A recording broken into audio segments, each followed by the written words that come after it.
Yes, people, good morning, good afternoon, and good evening. But more importantly, blue morning to you because it is, in fact, the Blue Morning Show. And if you're in charge, please let me know if you can hear me. Again, a topic talk about. We'll try to deep dive and look into why in the first place are Chelsea looking at to sign Cristiano Ronaldo and Neymar, or Cristiano Ronaldo or Neymar. And also we'll talk about Bayern Munich's pursuit of the lead, and we'll talk about who has the most possibility to get the player. Quite a whole lot of stuff. We'll talk about Jorginho wanting to stay at Chelsea. We'll talk about how well I believe Tuchel is causing some confusion in the community. So sit back, relax, let's get into the show because it's gonna be fun today.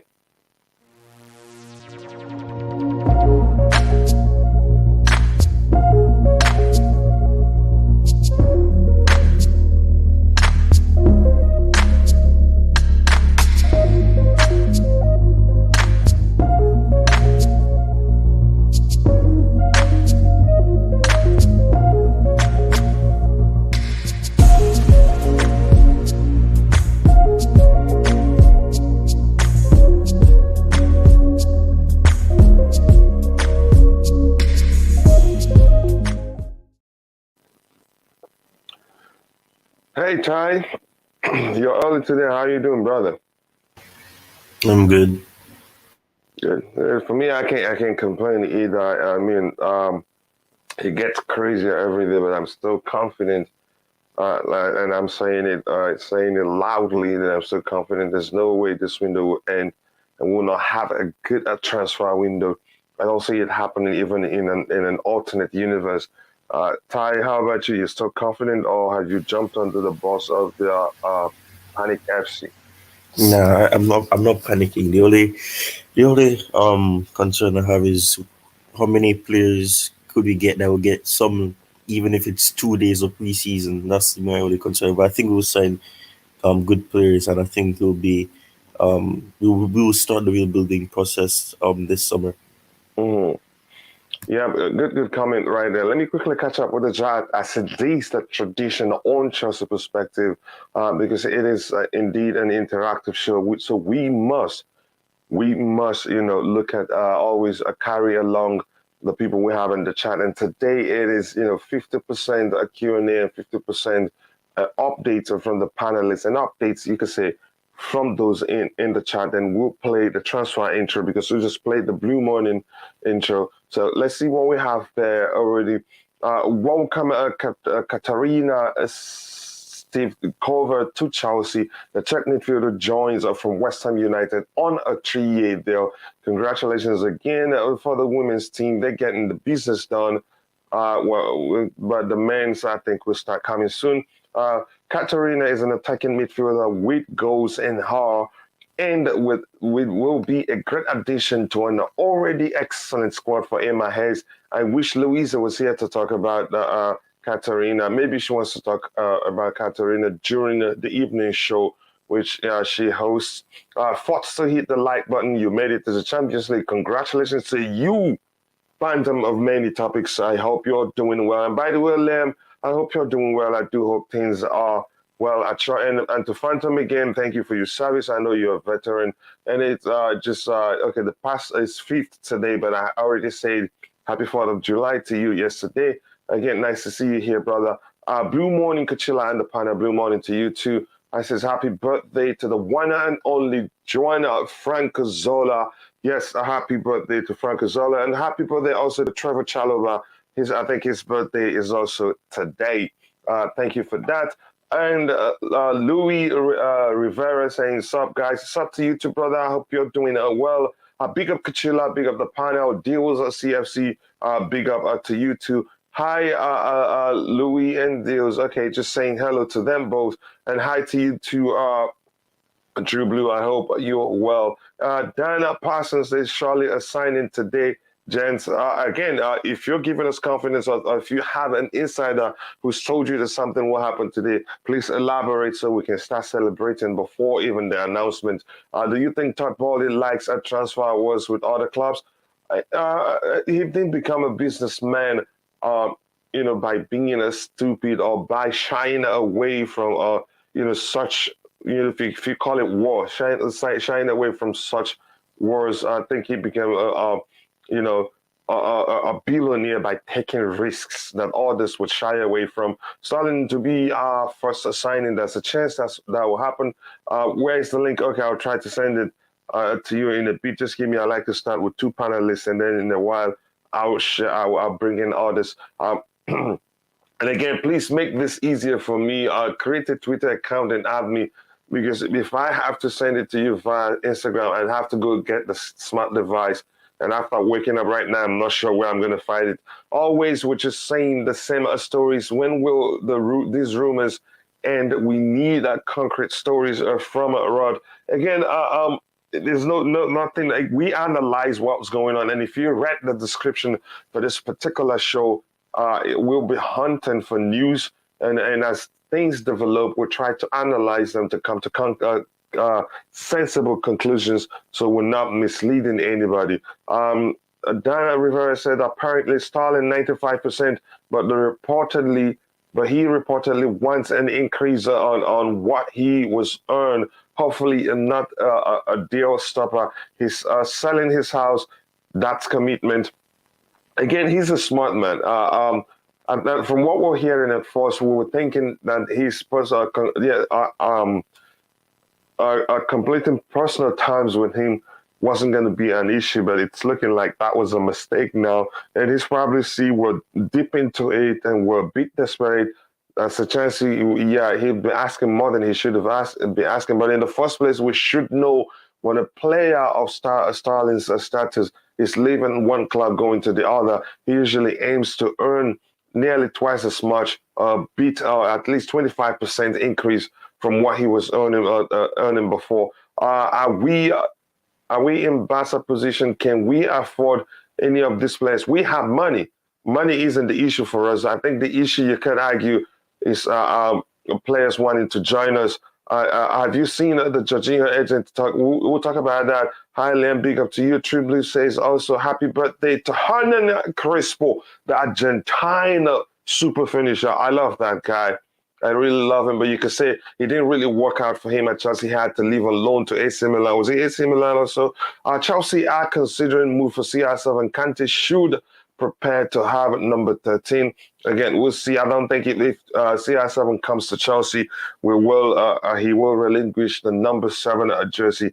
I don't think so. I think he's been at Chelsea for long, except if he personally, if Ronaldo asks him personally and he agrees to relinquish that number for him. That's just that. Again, Almighty Blues FC, my brother and a friend. Nice to see you here. He says, big up everyone. Like the video and everyone in the chat. Nice to see you again, people. If you haven't, take a minute to go check out Almighty Blues FC. You will like his content, especially the quiz show. You will love it. And please be sure to subscribe and let him know I sent you. Ferdy says, big up. Coach, big up to you too. Ferdy, I hope you're doing well. Have you seen the Ian Matson? He wants us to fight for his place.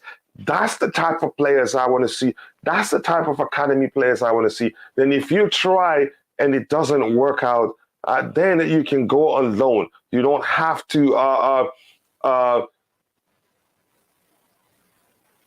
you don't have to you don't have to just checking out and just move on loan because somebody is already there. Again, we'll see.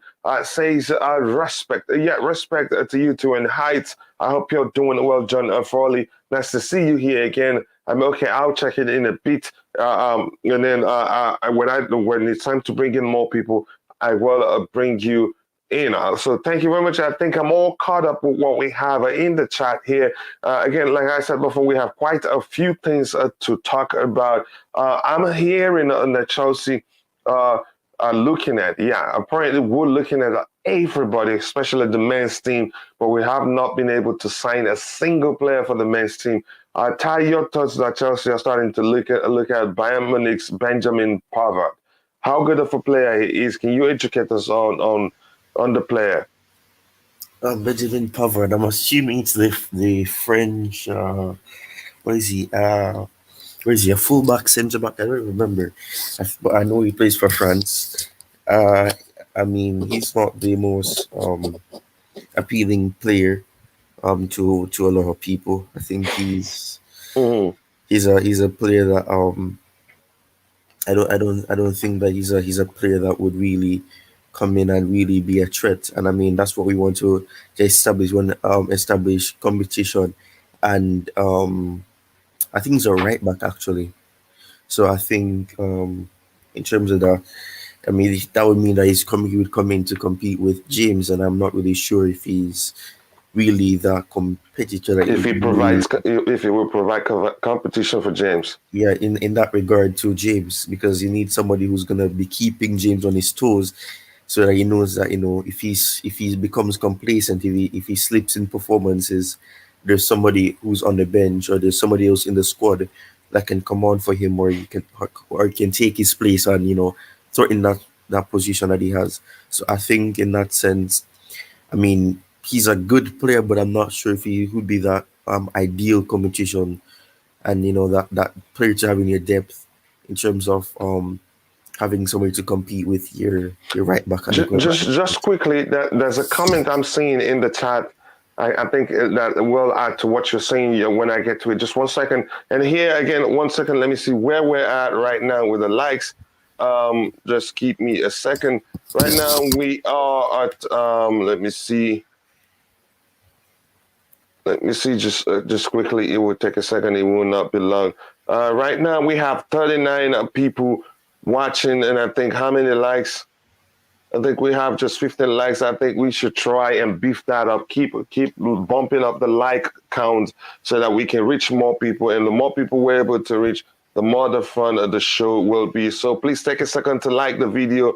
It doesn't cost anything. Please, that will go a long way for the channel. Thank you, and thank you so much. Right now, okay, I'm looking at the screen here. This comment is what I wanted to. I'll read this one, and the next one comes into what you're talking about already. Cho ready to fight for his position. He even shaved his head. You could argue, yeah, he shaved his head. Now he's war ready. His hair won't be a distraction if you want to see it that way. So, Ty, this is a comment I want to bring. I wanted you to look at as you speak about the right wing back position. Go ahead, brother.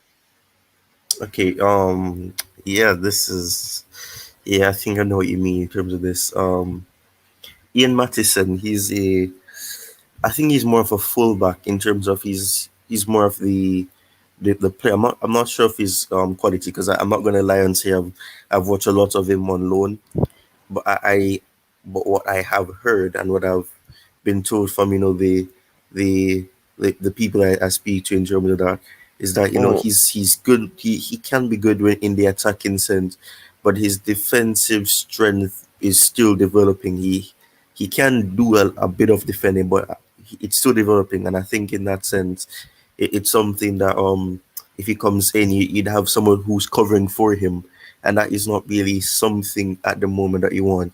Obviously, mm-hmm, if he stays and he can learn on the job, and he can gain more understanding and he can improve it while being at the club, because that's one of the best ways to learn, rather than going out on loan and then having to readjust to the team. So I mm-hmm, mean, if it's a case where he wants to fight for his spot, if he wants to try his luck at Chelsea, and rejecting a move away, that is a good indication. But it also means that we'd have to understand that if he stays, he has his shortcomings, he has his um deficits, or he has his downsides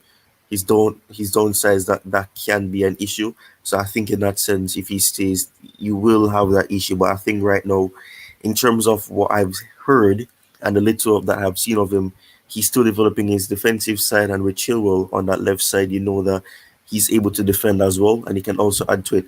But I do think at the same time, he can help offensively, and that's something that we need. But at the same time, I think we do need um somebody who can be supporting him.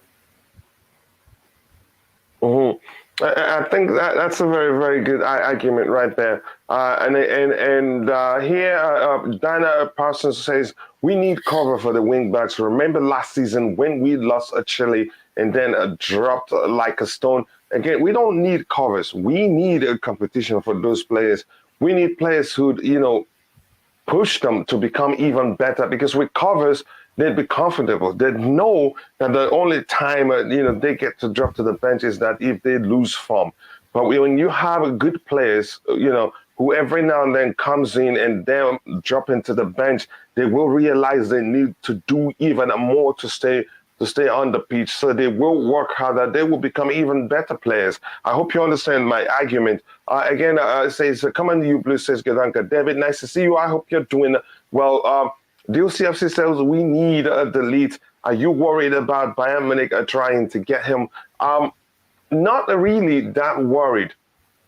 I'm not really that worried. The truth is, again, Bayern, if they want him, I'm not sure they'd be able to pay how much we want to pay. And I'm hearing we've gone back in with a better offer than we did before. I think they rejected the player plus cash, but I'm hearing we're willing to pay the cash right now, and that's we're willing to pay a bit more than Bayern are willing to pay. Again, we'll see what happens. But it's a player. He's a player I want at Chelsea, and today we'll be comparing him with Jules Kounde, because it seems as if the club wants just one of them.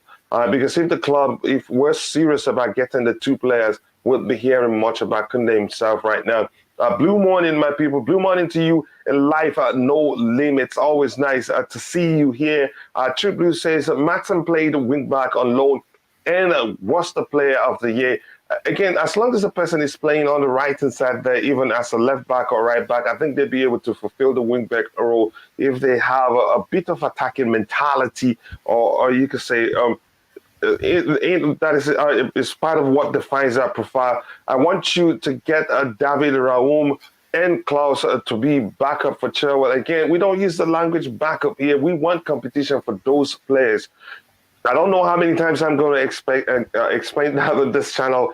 Having backups is something that Chelsea players are used to, and I've heard that language for a pretty long time now. We're always calling for the club to get short-term solutions, get backups, and then when the starting players get injured, everything will go down south from there. And then, again, I don't think it's a good idea. Klaus is a good player. Raheem also is a good player. I think they both can give the two wing backs, you can say, good competition if you like. This dude talking was giggling last week when I said the Rafinha situation was embarrassing. It's Tuesday. Chelsea are still waiting. Now the lead prefers Bayern. But okay, again, I get your point. That is media talk, though. Yeah, I get your point, brother. But there's no way, to guarantee that the lead really wants Bayern. Conflicting reports out there today also saying that he prefers coming to the Premier League. So all we can do is just, be the highest bidder and get the player. Again, that's my argument. Maybe we sign someone up before league starts. I think we will be fine. We still have a very good window, no matter how you guys want to see it. Lionel, the talk is the lead prefers us over Bayern. That's another one, that's out there. Stop chasing Rafinha when he's obsessed with Barca. It's embarrassing. Again, you could see it like that. And then you could also say the Chelsea are sensing, are confident that they're going to get their man. That's why they haven't pulled out. Again, while you're asking why we haven't pulled out, also think about it. What Chelsea Football Club, that's the reason we haven't done so, that we don't know. But we'll see what happens. Loved the mentality of Matson.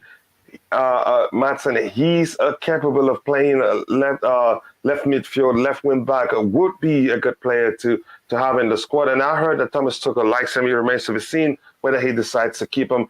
Good morning, Blues. Pacman SA, nice to see you again. I hope you're well. I haven't seen you in a while. Happy blue morning, everyone. Big up our Chelsea perspective and the panel. Big up to you too, my brother DJ Sav. I hope you're well. When are we going for Koulibaly? I'm not sure how serious we are about getting Koulibaly. Again, as things develop, we'll be following the stories and we'll keep you updated. Will Tuchel accept Ronaldo? It remains to be seen. The comment I'm seeing out there is confusing, but again, it's only natural, and what he says is the truth. His comment is Ronaldo is one of the best that has ever played the game. So that doesn't mean he wants him at Chelsea, and that he's proven it proven that in every time he gets a chance. Again, that's the chance. Also, that means he wants him.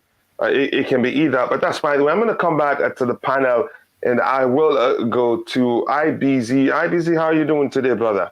Good morning. Good morning, everyone. How's everyone doing? Fine, fine. I can't complain. Good morning to you too. I want to start you off with this question quickly. Why do you think we won either Ronaldo or Neymar or even both? Because you can say, let's start with Ronaldo. You can say it is not necessarily because of his footballing ability.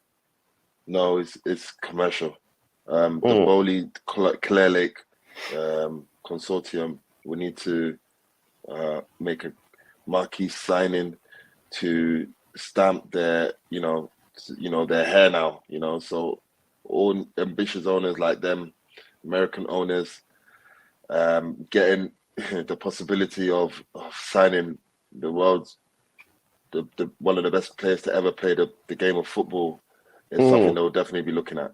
I heard that they did this last week. They met with Jorge Mendes of the possibility of what could be done.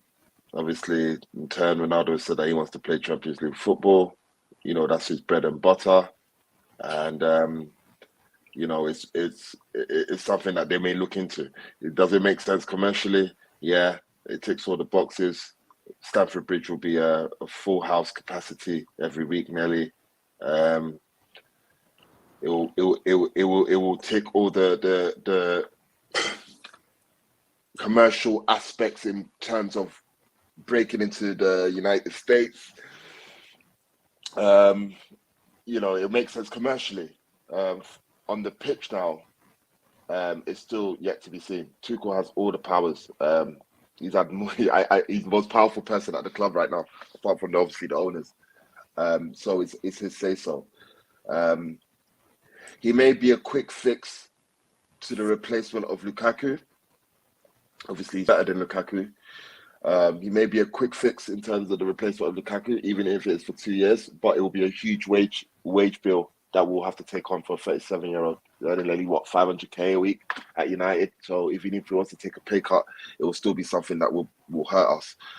It will now stop the development of other players in that squad. You've seen what he did to United. In my opinion, I believe, whilst it was good for Manchester United to bring back the legend, it kind of slowed down the development of a lot of players. It was all about Ronaldo and less about the other team. It was all about how do we play to Ronaldo's strengths and the players around him not playing to his strengths, and they would put pressure on the whole squad. It got Solskjaer fired. It just looked dumb. So I believe that it's a 50-50 gamble, even with Cristiano Ronaldo coming to Chelsea. I don't think we should be in the camp of. Whilst we do have a new owner, and I understand he has to make his statement signing to show his power in the game, it is still a gamble. I don't want to use players like Ronaldo as a retirement place at Stamford Bridge. I'm not questioning his desire, nor am I questioning his professionalism, but I don't think it will be productive for us to be going to looking at players that may have.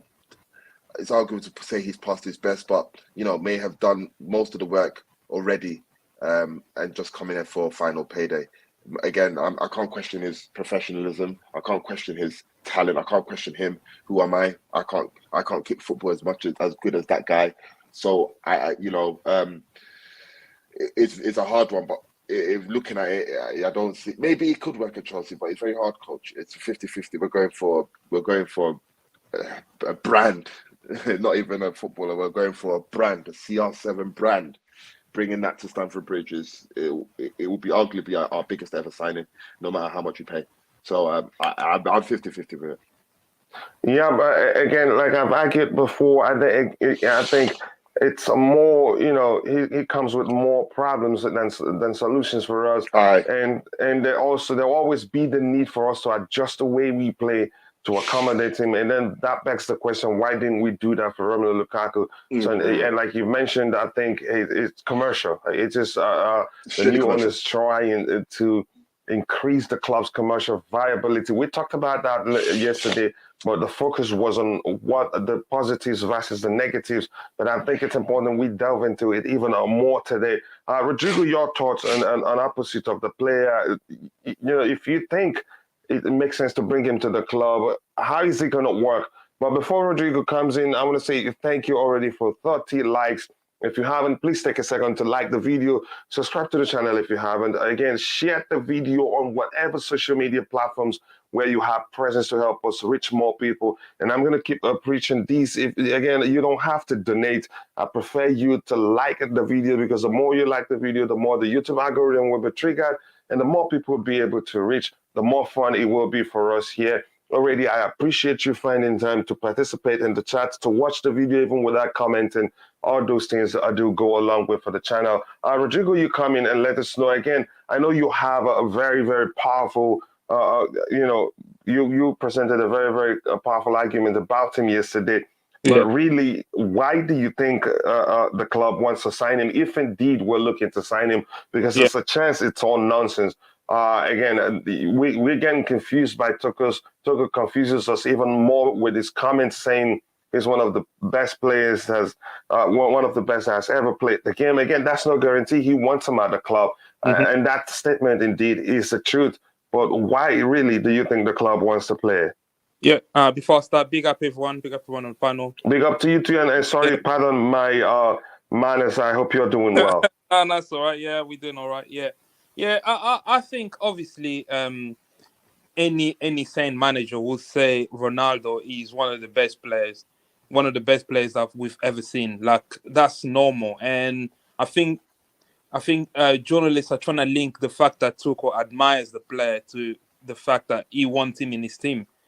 I think those two are not correlated. You might admire, but it doesn't fit into the philosophy and what you're trying to achieve for your system and for your club.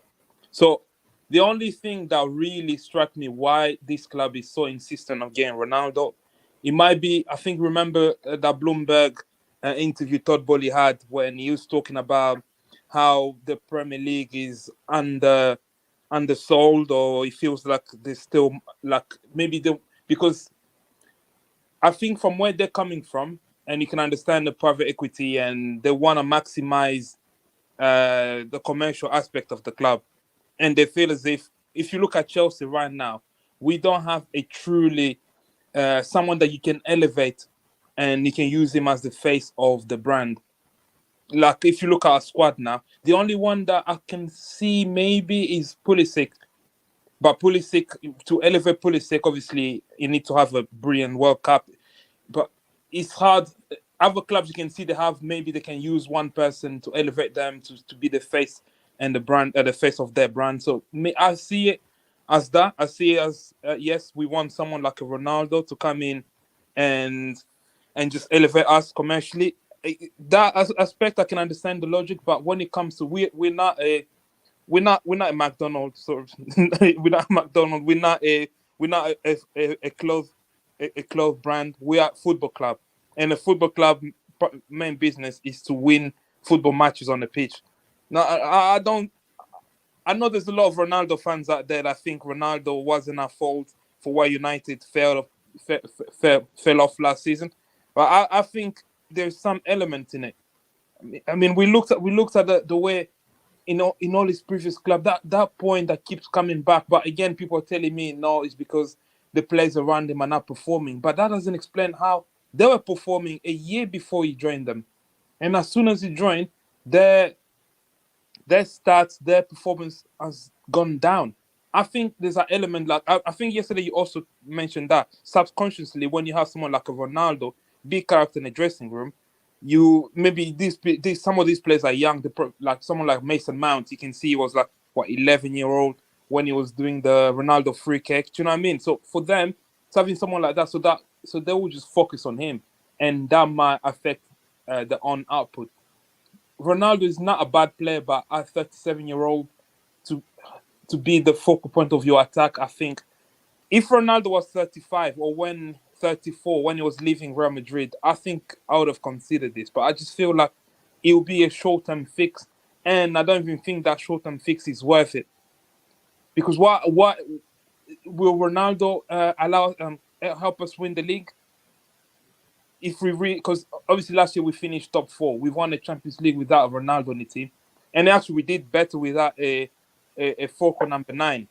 So having a Ronaldo, would that help us win the Champions League? Maybe you can argue, but in the league, would it help us, or are we gonna regress because it will be the focal point and everyone will have to readjust the way they play to feed Ronaldo?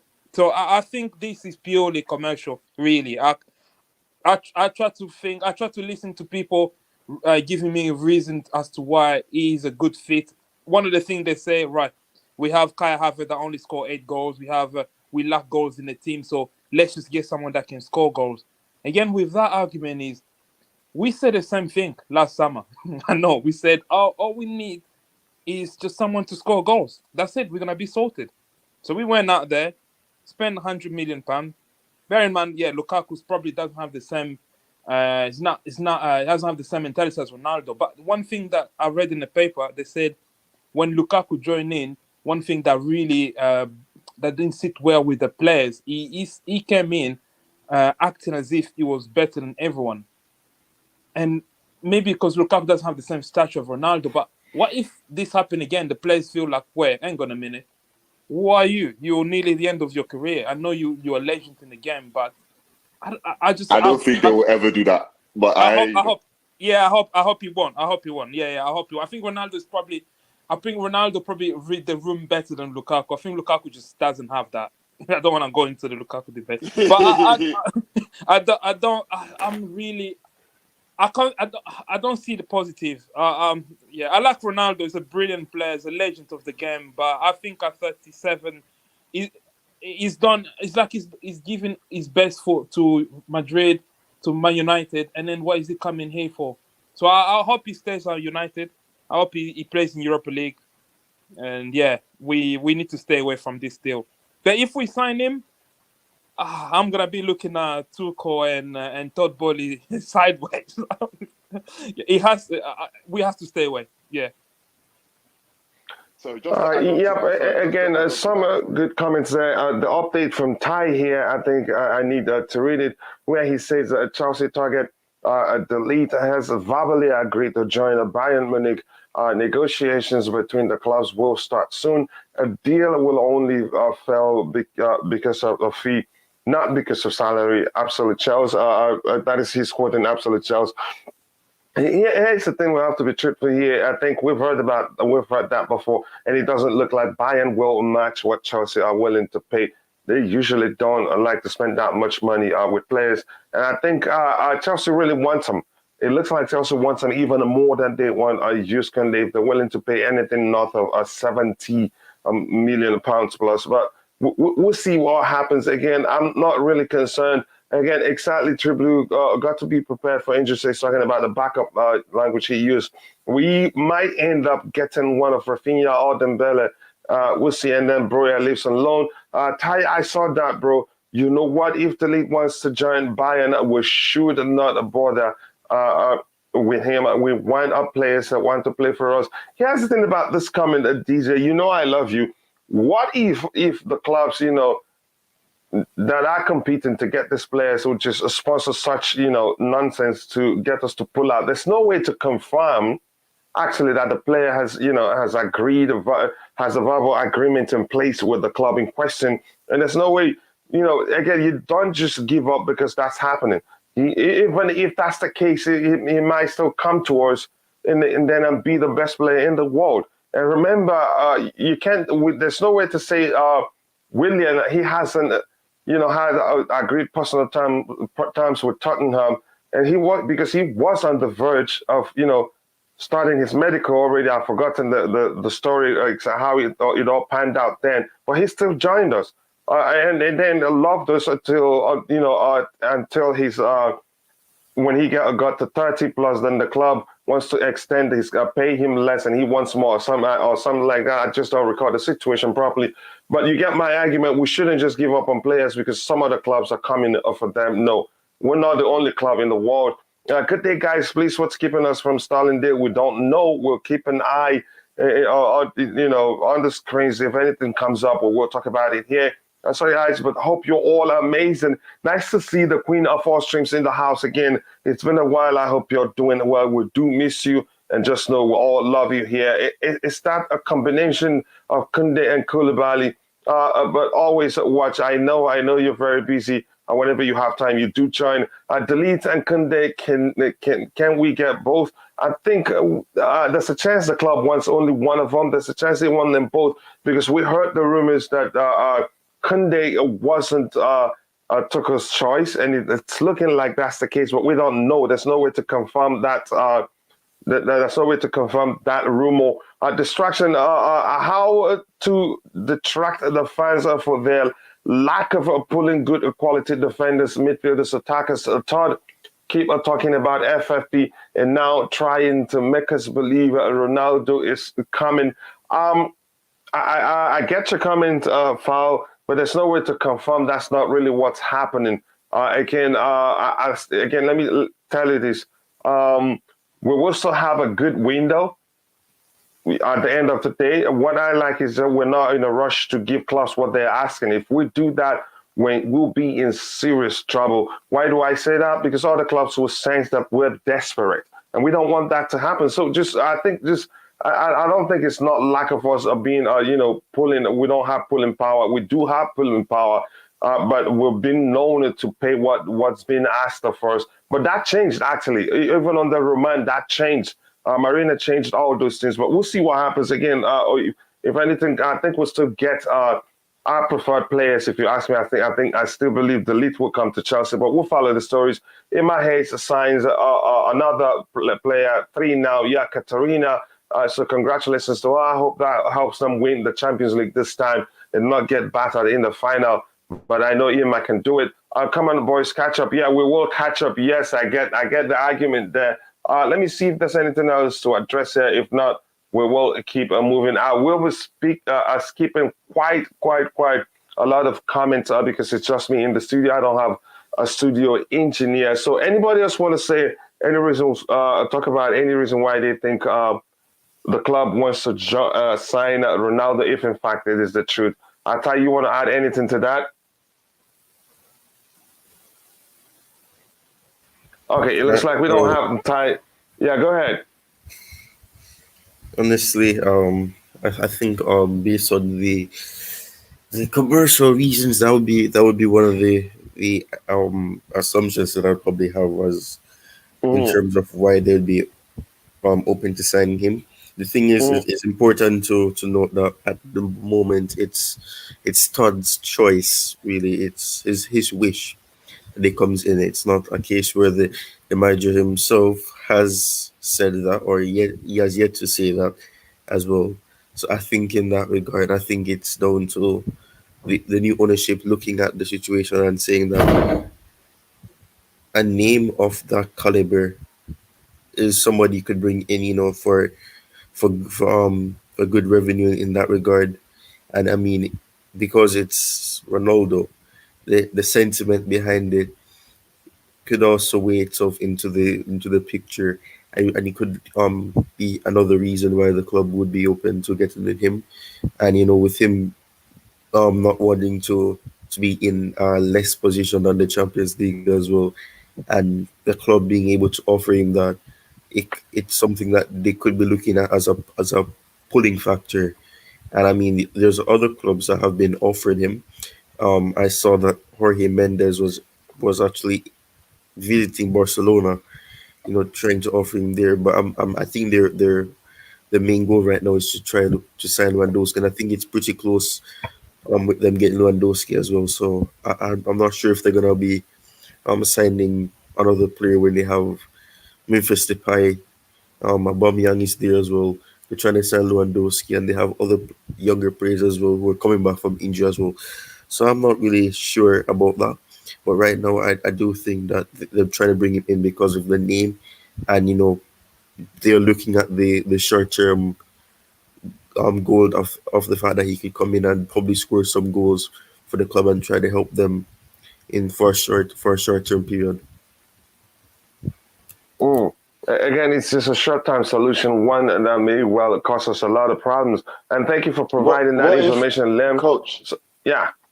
What if, yeah, let's just play devil's advocate in a flip reality. The last two, this is Ronaldo's, let's say his final year or final 2 years at the top, and he gives it everything. Yeah, scores a hat trick on his debut. Has Lukaku scored hat trick for us? Just imagine, coach. I think our narrative will change. It's football. It will happen. I think our narrative will change if he has a good debut. Yeah, go ahead. He has a good debut. Scores his trademark free kick. Scores a header and bangs in a tap in on the first day. Listen, we're all getting Ronaldo shirts. We're all getting Ronaldo we're jumping shirts. through. We're all suing, all of that. So, and that's why it's football. That's why it's football. But that's why it's football. But here's the thing. For instance, there's an argument we made yesterday, and declared this in the chat here, where they're saying he scored 24 goals for Manchester United. But after the 24 goals, where did they end the season? But I'm sorry, but that's Ronaldo's doing his job by scoring the 24 goals. What's the rest of the squad doing? No. It just doesn't make sense. It doesn't make sense. If you look at it, there's something more to it than just him scoring. I don't know how else to argue this for you to get my point. I know what you're saying. After all those goals you scored, Ronaldo, where did that leave United? But again, he did his job.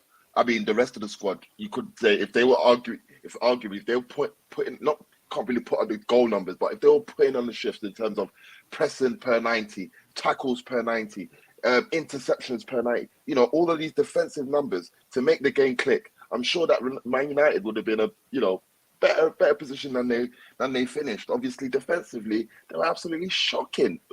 Absolutely shocking. I mean, they lost 4-0 to Brighton. What? Where do you hear that from?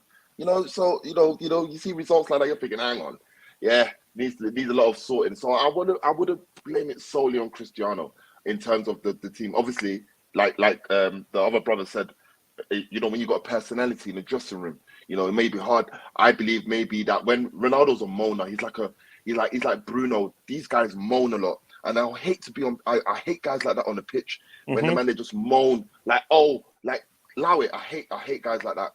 So I believe Ronaldo's got that mentality. Obviously, it's a bit arrogant and selfish, because it's to say, what, are you the only one that's suffering from this defeat? Are you the only one that's angry about this defeat? So you kind of put pressure on other players, and other players are young. So when you go in there, you got a Sancho looking up to you. He's been looking up to you since God knows when. And then you go in there, you're now like throwing your toys out the pram. You're the oldest of the bunch, so you throw your toys out the pram. It kind of rubs off. It rubs off on the others. So the others are now treading on eggshells. So every little mistake they do is scrutinized. Everything they do is it could be looked on. Oh damn! Did I mess up? Oh, did I mess up in front of Cristiano? Oh my God! Did I not do this in front of Cristiano? Oh my God! It adds a lot of dynamic pressures in the dressing room, which you really have to match up to. And I believe that's what's happened now. It depends on you as a player, or to how you interpret that. And I believe that someone like Ronaldo, again, it's 50-50 on our squad, because obviously does he fit into Tuchel's plan? But if he were to come to our squad, and we look at Ronaldo, I think we will be a bit better than how he was done at United. We will read the room better. It won't be a Lukaku situation, and it will be more embracing. But again, it's 50-50. It's football, like you say. I don't see the benefit in long term as opposed to a short term, and it's only commercial. It's only commercial. Short term benefits, long term benefits, there isn't any. But again, I don't think there's anything to add to what you just said, because you finished your point and you talked about how he was calling out players, throwing tantrums, or how did you phrase it again? His ego. Yeah. I don't have to say anything. You just helped me. You at the same time cleared everything up. But again, it's a good argument. It makes sense. Again, I've read this from Liam Lane and Ty did talk about it. And here, this is a good comment here. The commercialism will be a factor now that Roman has gone, and we are owned by a consortium, by a group of individuals who are profit-focused, who businessmen, who is buying the club primarily to make money. When every penny they invest in the club, they will be looking for profit There's no way there's no two ways about it. Yeah. And then he says again, that's just a fact of our new situation. We have to increase the revenue and grow the Chelsea brand. But right now, I think they have to invest to start very well, because again, you have to be performing to also to be making profit if you really want to make profit from the club. And then you get, if the club does well, you get big name sponsors. But the question I have for the panel here, Ty, you can start if you want. The commercialism or the commercial viability, if you prefer, how how do we find a balance with that? And also the footballing aspect of the whole thing, because the commercial viability is the business aspect of the whole thing, and balance is important. And I think the issue at Manchester United, at some point you could argue, is because there's so much focus on the commercial viability of the whole thing that they didn't balance things quite well, and then they're suffering for it right now. So how do we find a perfect balance? Yep, be commercially viable, and at the same time be a good football club that be competitive, win things that be as competitive with being under Roman. Ty, you want to start, or do you want Rodrigo to come in there? No, let Rodrigo go. Yeah. Okay, go ahead, Rodrigo. Yeah, I think for club, obviously, how do you become a big brand? You become a big brand by winning major trophies, and to win major trophies, you have to invest heavily. It's almost like you have to football. You don't make profit in the first few years. You have to invest heavily. That's why you see a lot of new owners when they come in, they just splash the cash. So I hope they have that sense in them to believe like, all right, Chelsea. If we want to increase Chelsea brand, we need to win more Champions League. We need to win more league titles before you start thinking of increasing your brand. Because we're only gonna get it to the Real Madrid and the Barcelona level is by winning Champions Leagues, and you can't do that. You can't do that. But in 1 year, maybe you're gonna get all these Ronaldo fans that will come in a year. But in a long term, you need to build a team. And then once you build a team, obviously because you're gonna be winning a lot of trophies, one or two of the main players their profile will automatically elevate. So they'll come up, and then you can use those as the face of your brand. It's more of a long term, but I think in the short term, if that's the plan to short termism, but they bought the club, that at least they know for the next 10 years, they can't take any management fees, they can't do any of that, and they have to truly invest in this club. And for them to do that is, like I said, buy a lot of buy good players, invest have a structure around the coaching structure, footballing structure, so that when we go on a pitch, we have a good brand of football. That's how you attract people to watch your club. If you play nice football, you have young, because now all we're gonna attract is more younger viewers.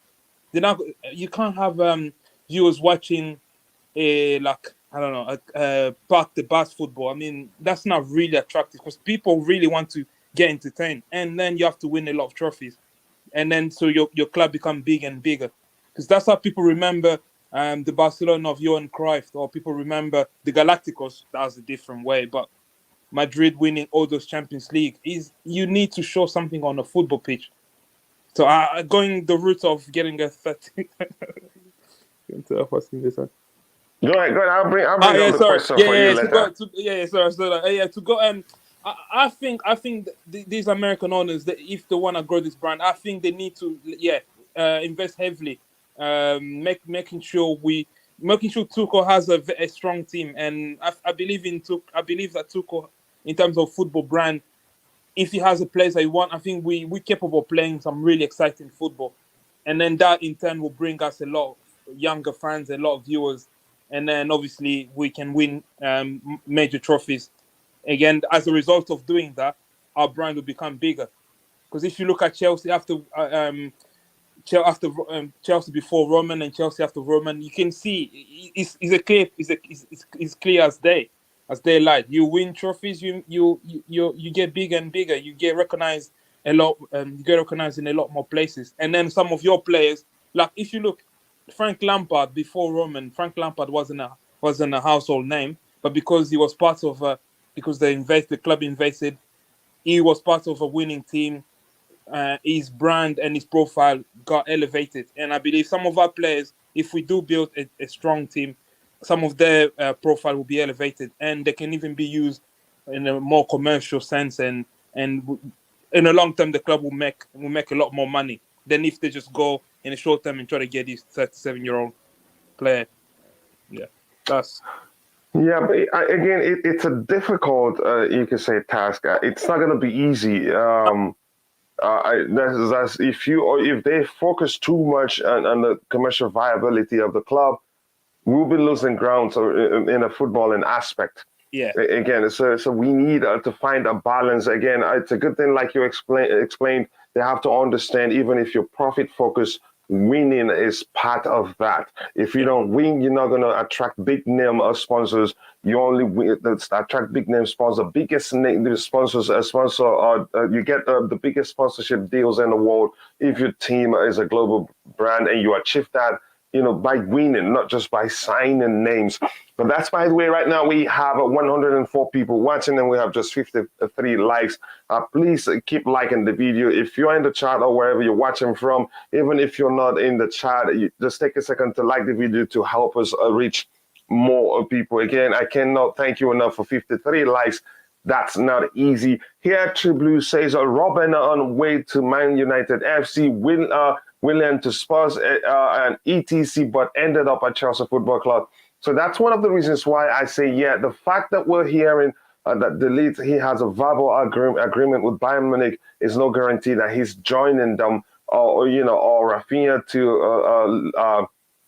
Barcelona, that it will most definitely happen, because we're hearing that he prefers to go to Barca, then come to us. But that's, by the way, I'm going to try to skip quite a few, so whatever I'm reading in the chat is aligned to what we're talking about, so we don't get distracted. It says, haven't coached in the league one. Do you mean Tuchel never saw at least a talented player from the league? I think he has. We don't know. I think that this is part of the reasons why I argue the part of the Chelsea fan base's frustration is that they don't know exactly what the club are doing behind the scenes. So that's just a frustration. If we knew everything that they're doing, or if we know about every player that they're talking with, I can guarantee, or how close they are to signing some of them, I can guarantee you that we'll not be seeing so many people on the panic, hopping onto the panic bus. So again, we don't know who they're talking. For some reasons, we're able to some deals are some you can say journalists have access to those players, and they're able to say, okay, we're talking to this player A, B, C, or D. But that's, by the way, share to the virtual universe. So please, if possible, help with that algorithm. Yes, listen to the queen of all streams. We need you to please take a second to like the video. Keep liking the video. And like I said before, I'd rather you like the video than you donate to the channel.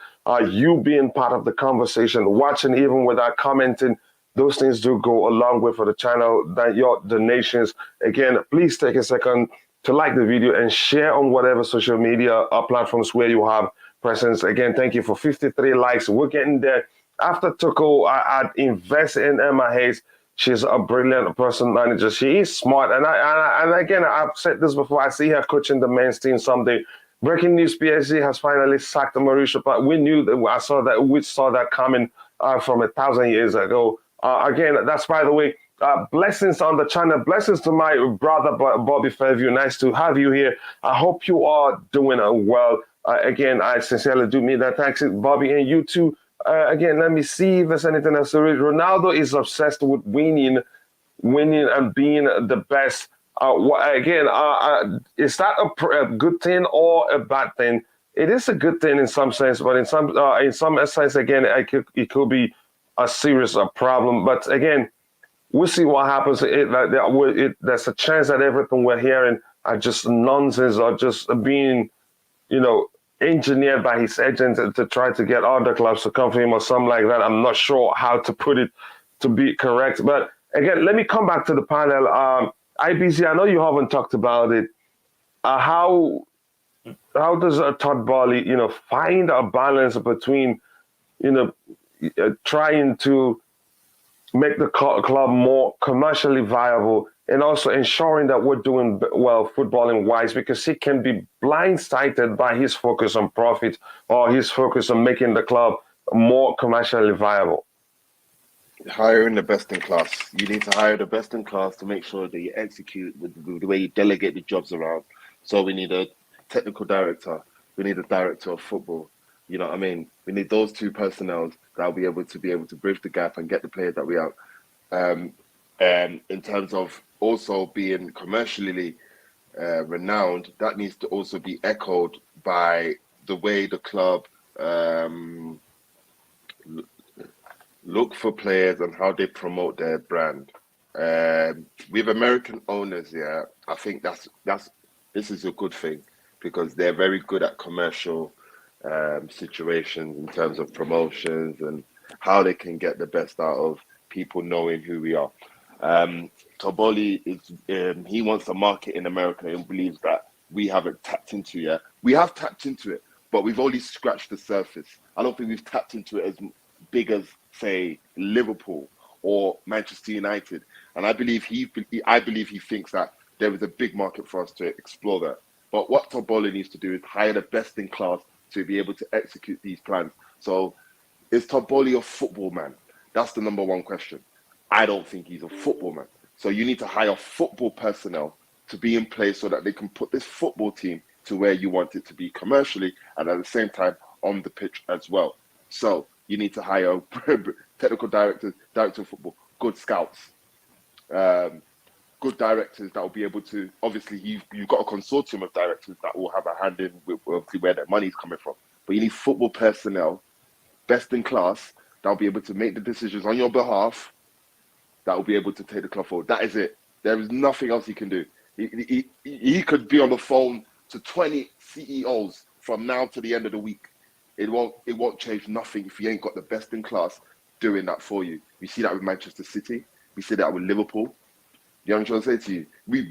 We've had that in our diary or in our locker, and that's why we've been able to operate the way we do, in the way, and it's been able to help in our favor, because this is our model. This is how we do it. We buy, if Roman likes a player, Roman will go and get that player. Boom. Whoever's delegated to get that deal done will be on the phone. Yep, that deal's done. Be it Marina, be it whoever. Peter Kenyon, be it whoever. Michael Menalalo, be it whoever.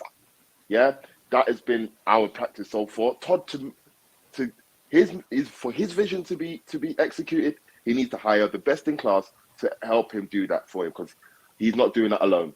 And I'm sorry, if he's not a football man, you're diving into treacherous conditions in this game. It's not baseball, it's not basketball, it's not NFL, it's not something where you could just draft pick, you know, the MLS system where you draft players. No. This ain't how it works over here. So he's gonna have to know what he's doing. And it's a big gamble when you cleared house as soon as you walk through the door, and Peter Cech leaving, Marina leaving. You know, it's a big step. And those key figures are the ones that will be able to help you execute the vision you may have of trying to make it more commercially, at the same time getting better players that will be able to play well for Tuchel. So what Todd needs to do is to get the best in class. You need to hire good personnel that will be able to get where you want. So that's a good technical director and a director of football. A director of football and a technical director. There's nothing more than that. That's all I have to say. Because I'm a bit angry the fact that he's let go of Peter Cech and Marina, and look at where we are now. If we had Marina and Cech till this day, on the 5th of July, I guarantee you we would have seen a signing by now. That's just my opinion. But we might also have Lukaku, though, innit? No. But again, we may have Lukaku. We don't know that. Again, what I do know is that Peter Cech may have had a disagreement of how the Lukaku situation was going. So maybe that's why he had to leave. But whether or not we would have seen a signing, because Lukaku staying or going, we still needed reinforcements. So a signing would have happened. But I just believe that the fact that Todd is doing it himself is harder for him to get these deals over the line, because he's not got enough people to delegate, get on the phone while he gets on the phone and sorts that out. He's probably on 5 calls at once. It's hard. So we pray for better days. He needs to hire the best in class to be able to match what Liverpool. If you look at Manchester City's technical staff in terms of their directors, their directors of football, their negotiators, you see they have it. If you look at Liverpool just changed their director of football mid-season. The one left, the one that was he was instrumental in bringing Salah and Mane and co. He's left. They brought in another one. He's now instrumental in bringing in Darwin Núñez and, you know, making things happen. You know what I'm trying to say? So Todd needs to look at those models and say, yes, that needs to be put in so I could be able to delegate these objectives to the people that are going to execute my mission. That is it. And he can't do that alone. I'm sorry. You can't do that alone. So I don't know what happened that he decided, to start doing, taking on the negotiations himself and only. That's how they are. I think it's a silly mistake, and I think you can argue that's the reason why he's not been able to get deals done. Because this is not. You could say the football environment is something that he doesn't know very well, no matter how he sees it. I think maybe he's trying the approach in the US, the approach, the way they sign up players in a baseball world, but this is a different game altogether. But that's, by the way, and here's a very, very delicious comment here by Bobby Fairview, who says, anyone surprised that Chelsea reported to be flirting with washed-up players like CR7? Again, it's his decision to call him washed-up as players. Todd bought Chelsea for sports marketing and not footballing reasons. That's a chance that's the case. These names are a branding gold mine in America, and that's the truth. And it's something IBZ have talked about already, and that's why I'm asking again, because I don't see him looking at things differently. Yeah, because if you think about it, for someone who doesn't really pay attention that much to football, for them, when they hear names like Ronaldo, Messi, because obviously these are like legends in football, they will be like, oh yeah, these are the best players in the world. Yes, I might start watching this team to see these two players, because they don't understand the other. Because here we're discussing about other aspects of the game, because we watch it, we see maybe he's not good at certain things that will make the team better. But for someone who's not really a football fan and just casually watch the sports and maybe heard in passing of Ronaldo and Messi and Neymar, these big names, so you can attract those type of people, I think. And then I believe in America, since football is now like the number one sport, you probably attract a lot more people like that. Since again playing for Chelsea's with Pulisic adding to that, so I can see why. I can see why they really want to. They think, oh, this is an amazing deal. But I'm just worried footballing wise. I don't know. I just don't see how this guy elevate us footballing wise. Maybe it will. Maybe it does. Maybe people see it, but I don't know. I'm yet to you know what it is. Why I don't. You see, I'm not in a camp of like, I can't judge a man, be it whoever, when they want to come to a club and question their level of ambition or profession. Because at the end of the day, you see these guys, they do a different job to me and you, brother. We probably supposed to work 9 to 5 and what have you. These guys play football every day, so it's like you can't question their mindset. You feel what I'm trying to say to you? They come to kick ball, they come to play, and they get paid for it, and it's professional. So if you're going to do a job, you want to do the job to the best of its capabilities. You have an ego. You want someone to say that, look at you, because you did a very good job at Asda, look at you, you're in Tesco's now, you're doing rubbish. You have an ego to protect. So you won't want to mess up. And I believe that will be the case in Ronaldo. I wouldn't want him, because I think it's counterproductive for what we want. But what can I do? Am I going to stop the deal from happening? Am I going to hold Todd Boehly's hand and stop that check from being signed? Am I going to stop his? I can't do anything. I'm just going to have to. No, we can't. No, exactly. We can talk all we want. It doesn't change anything. God will bless you, coach. You will live long. But what I'm trying to say to you is that what we have to do in this situation is just look at what positives this could bring, even if it's for a short term. For the long term, let's forget about it. We're going to know that Cristiano. What I believe this: if Todd Boehly wants this deal done, Todd Boehly will get this deal done. He'll get the deal done. Ronaldo's signed. We'll be in time. What his dream will be, Ronaldo signed just in time for our first preseason in Los Angeles. Look at us, guys, American owners. Look at poster boy, Cristiano Ronaldo. You know, it will look so good for them. And it's such a Hollywood move. It's so corny. But it is what it is, isn't it? And I believe that's the American approach. But what we have to do is just pray that this guy hires the best in class so we start making footballing decisions. Footballing decisions and not just marketing decisions. This is what happened with Manchester United. You brought in commercial guys. You got guys that were very good at commercial aspects in what's his face? I forgot his name, Ed Woodward. And I forgot the other people in the background. These guys were very good at marketing. So what did they do? We went for stars as soon as Alex Ferguson left. Who do we bring in? We bought Schweinsteiger. We bought Di Maria. We bought all sorts of players. We bought Memphis Depay because he had a brilliant season with PSV. They just started throwing money around. They forgot without really solving the problems that we're having. That's why they spend a billion plus and still they don't have a solid solution at Manchester United. Pogba was supposed to be the biggest marketing move under that Ed Woodward era. Pogba coming back to United was written in the stars. You got an Adidas collaboration with Pogba. Pogba, Adidas sponsor Manchester United with a new deal till God knows when. Pogba comes, #Pogback. It entices the younger generation because we now have a new superstar coming to Manchester United, a poster boy of English football. It just makes so much sense, and it's like it appeals to the crowd. So when that happened, you saw an influx of Manchester United people coming out of the woodworks. I'm a Manchester United fan all of a sudden, forgetting the eras of Moyes and Van Gaal. Everyone's now a Man United fan. So it did its cause, it did its purpose. But did it pray to fruition? No, we did it because on the pitch it didn't work out. You got Mourinho couldn't get the best out of it. The dressing room was toxic. You know, it just a lot of things happening. And I also believe the pundits, the Man United, ex-Man United pundits that are just chatting rubbish. They don't add to their cause anyway. But you know, the whole situation with Manchester United marketing plan, it failed, and they didn't go to the roots, which was football. Bring in players that are hungry to play for the badge. You develop them to be world beaters, and then you have it. You did it with Ronaldo. You did it with the class of '92. You did it with all of them. So we shouldn't bring that approach to Chelsea. We shouldn't. We've done it before. We do it.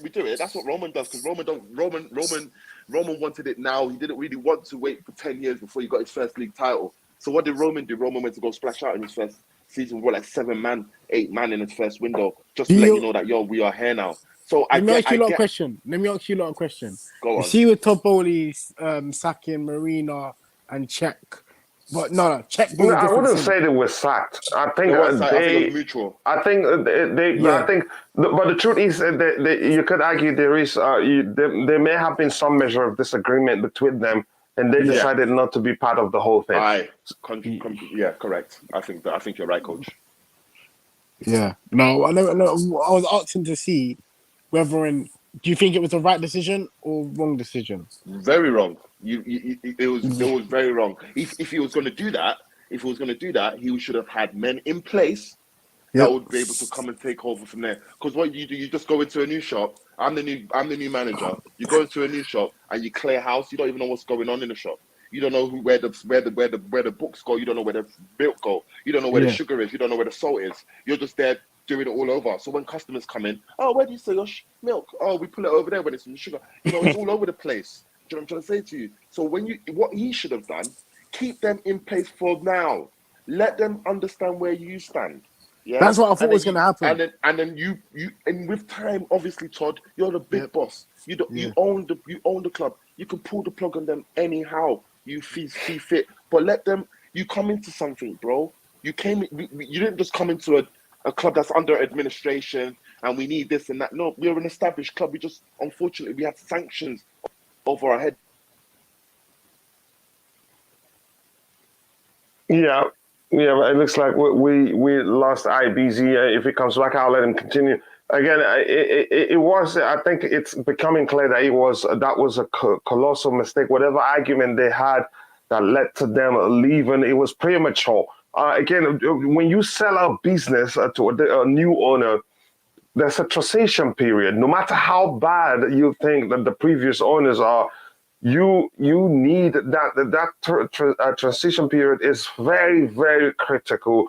That is, it helps you understand where the clubs are with everything they've been doing, but they made a very silly mistake letting them go without having capable replacements Hello? in place who understands how things are done in the market. Now, for instance, we're hearing the reason Chelsea the club haven't been able to complete the signing of the Chicago Fire goalkeeper is because Petr Cech left. Now, we're not sure what's going to happen to that particular deal, the possibility of us getting that talent. He may well go to Real Madrid because they wanted him too, and they were in for him first of all. So, yeah, again, I must tell you, it was a colossal mistake. Even like I'm going to repeat myself again. When you're buying a business or when you're selling a business, the transition period is a very, very critical period. That's when you get to learn everything there is to know where the club is, where the business, where they are, or where the personnel or everything that everybody does. You get acquainted with the process before you let them go. That was too premature. Go ahead, IBZ. You were saying something before something happened. Yeah, you just give me 2 connection. minutes. I'm going to be with you 2 minutes. 2 minutes. Coach. Mm. You see obviously the players that we're going for, yeah? Like, we know what a Tuchel signing looks like. So, for instance, Ronaldo, do we think he's a Tuchel signing? I don't think he is. I don't think he is because here's the thing. I think we talked about that yesterday. Yeah. Is Ronaldo a good player? Yes, indeed, he's a very fine player, and he can still do it at his age. But I'm not going to go into what problem he causes. You have to look at, the disadvantages of bringing him into the dressing room, the club, and the advantages of, him coming. He will get you goals. Yeah. But now, again, the question I asked also, forget the argument. Sorry, okay, yeah, go ahead. So you round up before I come in. Yeah. So sorry, just before I was I was just saying, yeah, man, just making sure that we, like, what he did in terms of clear out. I mean, it's a gamble it's a big gamble. It's probably a mistake that he's probably learning from. Like, oh my God, I probably should have done it. But the truth will proceed in it. And I hope that it doesn't become something that bites us in the back because, we needed them. So, yeah, that's just my point on that one. We needed that. Yeah, so let me continue answering your question, Dales. So, again, you have to look at it and consider really, is it worth it? But to the owners, I think he's worth it. But him promising that he's not going to sign any player that Thomas Tuchel doesn't want, he'd have to consult with Thomas Tuchel and ask him, do you want us to bring in this player? But I'm thinking we've learned that Thomas Tuchel will always say, yes, I guess we could do with it as long as the owner requests for it, given the Lukaku situation, because we're learning he never wanted the player at the club. But I was about to say, the point I want to make is this. Signing Lukaku creates a very... Yeah, go ahead. I was about to say, this put a lot of pressure on Tuchel, though. So if Tuchel say no to Ronaldo, and then he go into a season where he's getting the same struggle from the attack, Todd Boehly might tell him, "Listen, we offered you Ronaldo to resolve your issue up front. Now you haven't resolved that." So I don't know if I'm Tuchel, I don't know what to do. I don't know. Would I accept Ronaldo because the owners are probably selling you this dream of what they think Ronaldo should be in your team, or you stand firm and say, right, listen, I don't think this guy can work in my system. And then that comes the responsibility that if he doesn't work out for you, and then the owner might come back to you and say, right, you said you didn't want this guy, but this guy could have helped you here and there. But I don't know how that would work. I know what you're saying. It's a two-edged sword, if you want to say it that way. Now, if he comes to Chelsea, even if he's performing, he will be a big problem for Thomas Tuchel. Remember, under Ole, he was basically passenger on the pitch almost nearly every time. And Ole couldn't take him off. And taking him off creates a problem for you. Yeah. He's going to defy the dressing room with his attitude because he wants to play every game. Do you remember when Ole arrested him for, I think there was there was like a midweek game, and I think they were playing. I think it was the Champions Champions League game, and he got Yeah. subbed off, and they lost Yeah, the game. yeah, he put and a then blood people, guard, yeah. people were literally grilling Oli for doing that. So now, the most dangerous aspect of bringing him to the club is this: he earns, you can say, nearly 3 times or 4 times what Thomas Tuchel earns. Now, when you pay for a product, the higher the money you pay, the more difficult it will be for you to just throw it away because it isn't doing well. If it's a vehicle, you take it to the first place, they're not able to fix it. You're looking for another place. You're not going to say, I'm selling this because it's not working. You probably blame the mechanic for not knowing what they're doing. But I don't know if that analogy works. But my point is, he earns nearly 3 times what Thomas Tuchel is earning. Weekly, he earns quite a lot. Now, if an issue emerges, Thomas Tuchel will most likely be the one to lose his job, and Ronaldo remains because he'll still be on the contract, and the club wouldn't mind paying off Thomas Tuchel and say, okay, bye-bye now. We'll find another coach that will maybe get Ronaldo to work for us because we've spent quite a lot of money for him, which I think would have been the case had Roman remained the owner of Chelsea Football Club. Lukaku would have remained at the club, and Thomas Tuchel would have lost his job. And that's Ronaldo's case doesn't change anything. Plus, Ronaldo, if he comes in, he doesn't press, which means we have to change the structure of the team or how we approach the game to accommodate him. So any final thoughts on the Ronaldo case so we can move on and talk about Neymar? Again, anybody on the panel want to say anything further about that? We can move on. Nobody? No. All right, so let me quickly catch up with the chat. And again, we have 61 likes, and I want to say thank you for that. That's not easy. I'll be ungrateful not to thank you for that. But if you haven't, we can do better than that because we have 122 people watching, and we have 61 likes. So if you haven't, please take a second to like the video. Let's shoot for 200 likes by the end of the show. We're getting closer to that every day. We have 198 likes the other day. Let's try and get to 200 likes by the end of the show. So if you haven't, take a second to like the video, and also please do subscribe to the channel if you haven't, and do tell people about the channel to help us get to 4K subscribers as soon as possible. Jeff Asikwa says, would take CR7 anytime, any day. He's a winner and never gives up. Our lads can learn a lot from him and be encouraged to be better or close to him. Here's the thing, and then if he comes in and start calling them out like he did at Manchester United, what do you think will happen to the confidence of those young players? It's usually very difficult to fix. Again, that shows you it was more about him. And tell me how you think Ronaldo would feel if the manager or if his teammates call him out in public like he did at Manchester United. So it's not that simple. Again, hello, Just Viola. Sorry, I'm just getting to this very late.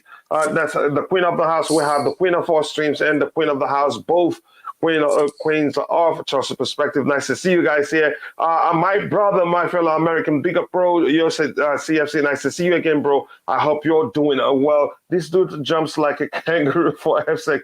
Yeah, he's one of the best in the whole world. It looks like he actually when he jumps, he stays there for a few seconds before nodding the ball. Big up the banner, smash that like button. Yes, do what my brother tells you to do. Just Viola, how are you? And Tribune says, again, I think he's talking to someone else. Chelsea need to buy good players if they want the club to succeed. Exactly. That's a chance they're doing that. We just don't know what they're doing behind the scene. I'm going to skip to the very bottom so that whatever we're talking about next will be aligned with what's going on in the chat. My apologies for that. I just have to do that. We don't have a studio engineer. It is just me at this point. And if I keep reading, trying to do the whole thing myself, I will stick to it. And then the show will end and I will not get to everybody's comment. Lee says, afternoon all. I'm on time today. Yeah, congratulations to you. And here's what you win. A high five. Again, thank you for finding time to be here on time. I know we're all busy because bills don't pay themselves. Again, says you cannot want this to not overpay for a player in a rush of transfers. We cannot have it both ways. You cannot have your cake and have, you cannot eat your cake and have it. The truth is we have to spend wisely. We have to spend sensibly. We have to spend strategically to get the right players in. And then even the man did say it on a couple of occasions during when he was interviewed that they will spend very well, but it will be sensible spending. We're not just going to be throwing money at the problems. These guys, first and foremost, are profit focused. Yes, they're not allowed to take profits until after 10 years. But even after that, they watch their spending. Because if you don't watch your spending in 10 years' time, you be in deep doo-doo like Barcelona or Real Madrid, and then to dig up yourself out of it, it would take another 5 years plus or so. But that's, by the way, again, you make a very good comment there. Yes. What I don't get is, Todd Boehly, when he first came in, he was talking about FFP, and now he's talking about going straight off to Ronaldo. Like, it doesn't make sense. To him, it makes sense because he's a businessman, if I understand your concern. To him, it makes sense. Like Bobby Fergie already said, to American sports, he bought Chelsea for, how did he phrase it again? I'm not sure if I highlighted that comment. I didn't, and that's a big mistake there. To him, it's business, first of all. Yes, he understands that we have to win, to be even more commercially viable or to attract big-name sponsors. But even though he can also take money from the club until 10 years, he's still planning for big profit when that 10 years, when it's time to take profit. So again, like I told you, he is a businessman, first of all. I don't know if that answers your question. So coming back to the panel, I will start with you, IBZ. You can say footballing-wise, Neymar still got a lot to offer. And given, you could say, lack of creativity or lack of good numbers in terms of creating chances and all that, or however you want to see it, footballing-wise, I think he will offer a lot to us. And the fact that he's played under Thomas Tuchel, and the fact we're hearing, but what we're hearing about his relationship with Thomas Tuchel is conflicting. We heard that he celebrated the firing of Thomas Tuchel. We're hearing now that he's still, he's still in good terms with him. Your thoughts on Neymar? Do you think he would be a good, addition to our squad? No. Can you tell me why? No, I do not. That's like how many no's? See, with Neymar, it's a player like I believe the overrated of Neymar is too much. I would take a few players over Neymar. I would take Sadio Mane over Neymar. I believe Sadio Mane is better. I think Diaz is more hungrier than Neymar. The only thing Neymar has to offer is the showboating skills that he's been blessed with. Other than that, I do not see the work rate for him to adapt to the Premier League. I do not see the desire. I believe it's just another payday. You see, I'm not again, I don't like questioning footballers' intentions, but if it smells like a dog and it looks like a dog, I'm sorry, it's a dog, innit? Neymar, he's an extroverted character. I do not believe football being very grounded in the football thing is his forte. I believe he's a party goer rather than a football man, if that makes sense. Like the balance the balance is not there. I believe because obviously he's this golden child for Brazil, that's already fed into his ego. He's earning a lot of money. That's already fed into his ego, and he's been the golden boy for what PSG and Barcelona. That will feed it. I don't believe he had that at this age. At his 28, 29. I don't believe he's ready to be. No, I don't see it. I don't see his hunger, drive, passion to want to succeed in the Premier League. I just don't see it. Just based on his recent feats. The last time I saw Neymar do well, and I was like, wow, this kid is special. And I'm not capping to you guys, was when he was at Santos. Even before he went to Barcelona. Because I don't care what anyone says, oh yeah, he was at Barcelona squad with Messi and Suarez. I'm sorry, you could have put anyone there, bro. They would have still won what Neymar won. Yeah? The biggest test for Neymar was when he went to PSG. How are you going to make sure you put this team on your back and you be the poster boy? Like Zlatan made it. Like they made Zlatan and Zlatan held it down. Like they made Beckham and Beckham held it down. How are you going to hold it down? You didn't, bro. What was it? What you didn't, bro? The highlight of your thing was when you made it to the Champions League final, but what did you not do? It was meaty. Did you even play? Did you contribute to that final? Going to that final? No, you really didn't. You're more like injured, and even still, he's always missing towards the business part of the year. He's always injured. He's always going away on Brazil for his birthday, and you see all the stars of him. I'm thinking, hang on, I don't want that. I don't want that at the bridge. I'm sorry. Well, you think the players like Mount and that will be thinking, oh, hang on. And it's hard because you see when players like that come to it'll be hard for a manager to manage that. You have to manage that personality. And if you manage that personality and if it messes up, it will set a bad precedent to the rest of the squad. You've got young G's in the squad. And you'll look at Neymar, but you need to. I don't think he's got the same professionalism as Cristiano Ronaldo. He hasn't got that same hunger. And I believe Cristiano Ronaldo coming at 37 will be better than Neymar coming at 28, 29. You mark my words here, because you will get leadership, passion, hunger from that man, Ronaldo. Even at his late ages, you just get Neymar that'll just come and, I don't know, he's in London, innit? Man's in London, man's earning big wages. Yeah, it fits the bill. Do you know what I mean? I just don't see it, coach. Sorry. That Neymar, when I heard that, I was like, yo, stay away. Stay away. Let that ship sail somewhere else. Let him go Qatar. Let him go MLS. Let him go anywhere he want to go. No, it's true, because we're gonna be on that flex again. Buying names without no passion. We need hungry players. Are these what Neymar? Is he the only hungry player? Is he the only good player in the world? No, he's not. There's hungry men that will die to play in the Premier League and die to play Chelsea and put in work.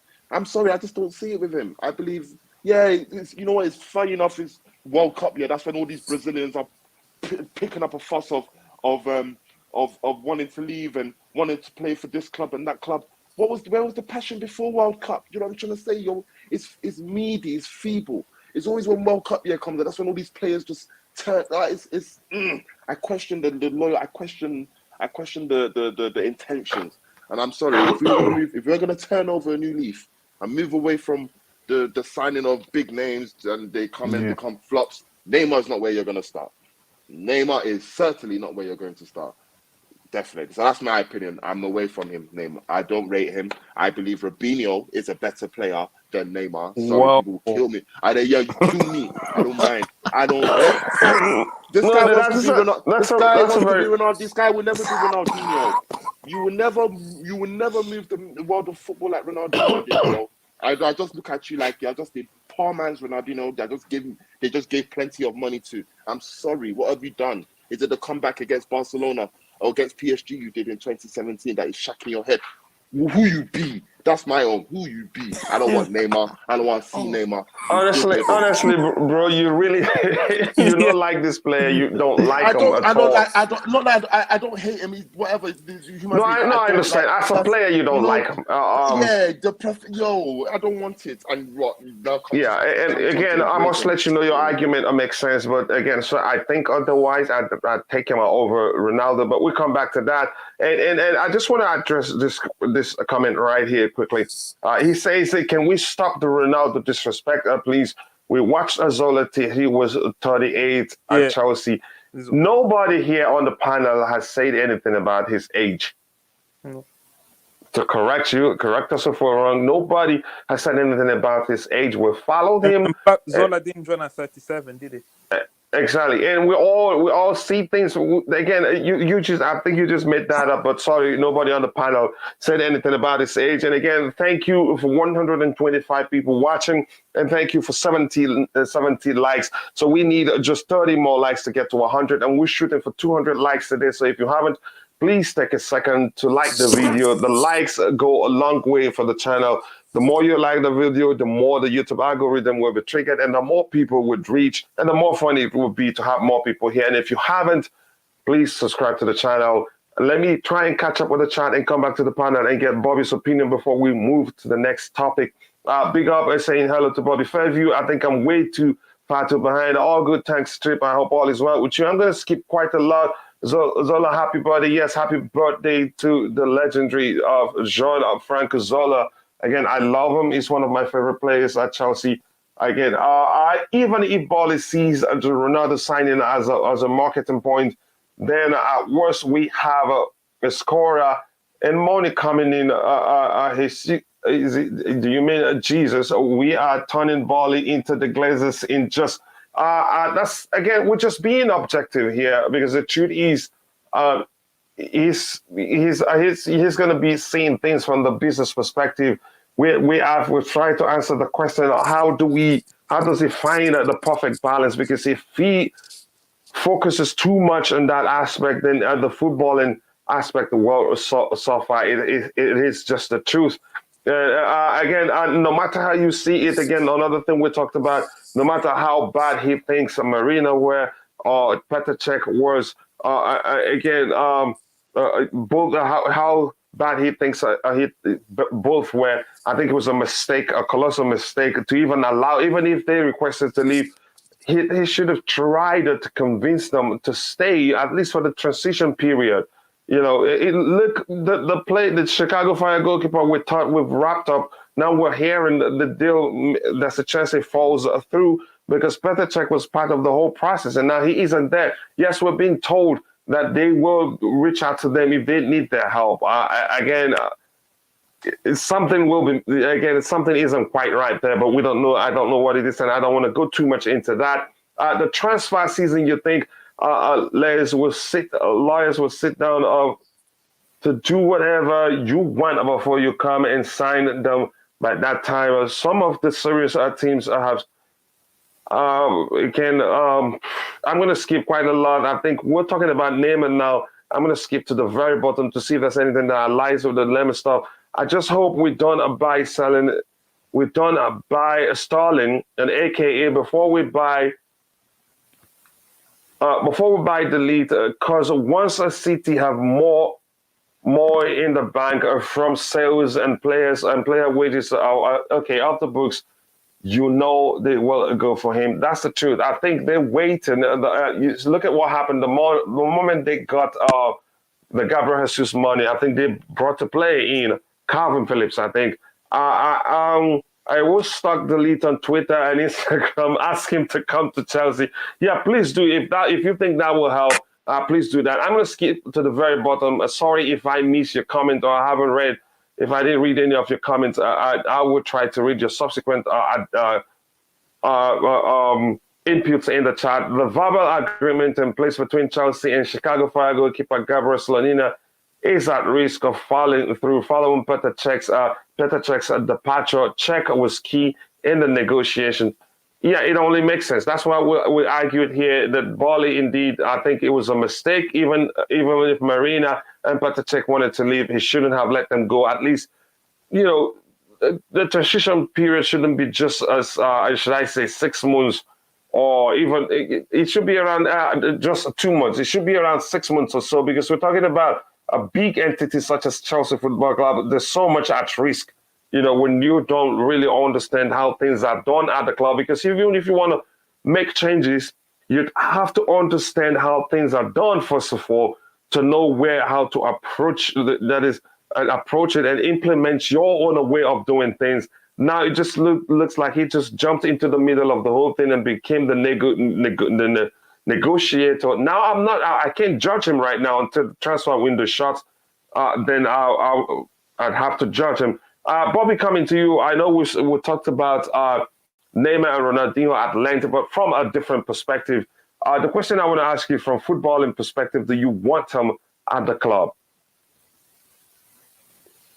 Hi, Coach. Hi. Hi, Bobby. How are you doing? Coach, honestly, this is just a distraction.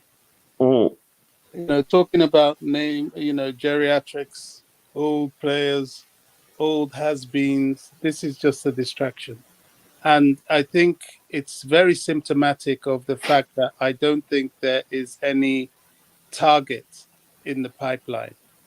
If there was a target in the pipeline, we would have seen it either yesterday or today. We have problems, big problems.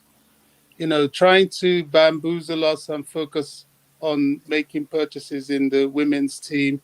Yes, we love our Chelsea women's team, but this is not the United States. It's not the focus. The big money, the big focus, the culture lies in the men's team. And if you want to try and bring that attitude here, you will lose that club quicker than you can ever imagine. You can't change people's culture. You can't destroy it. They have nothing. They have right now. Chelsea Football Club is weaker than most other clubs in the Premier League in Europe, not to mention the Premier League. You need to make signings. That's just the reality. All this delusion that we're negotiating and so on. Look, top players cost top money, period. All these people know we need these players. It's because we have a need that the prices are high, and it's not going to change. The longer we leave it, the more difficult it becomes, and probably even the higher it goes.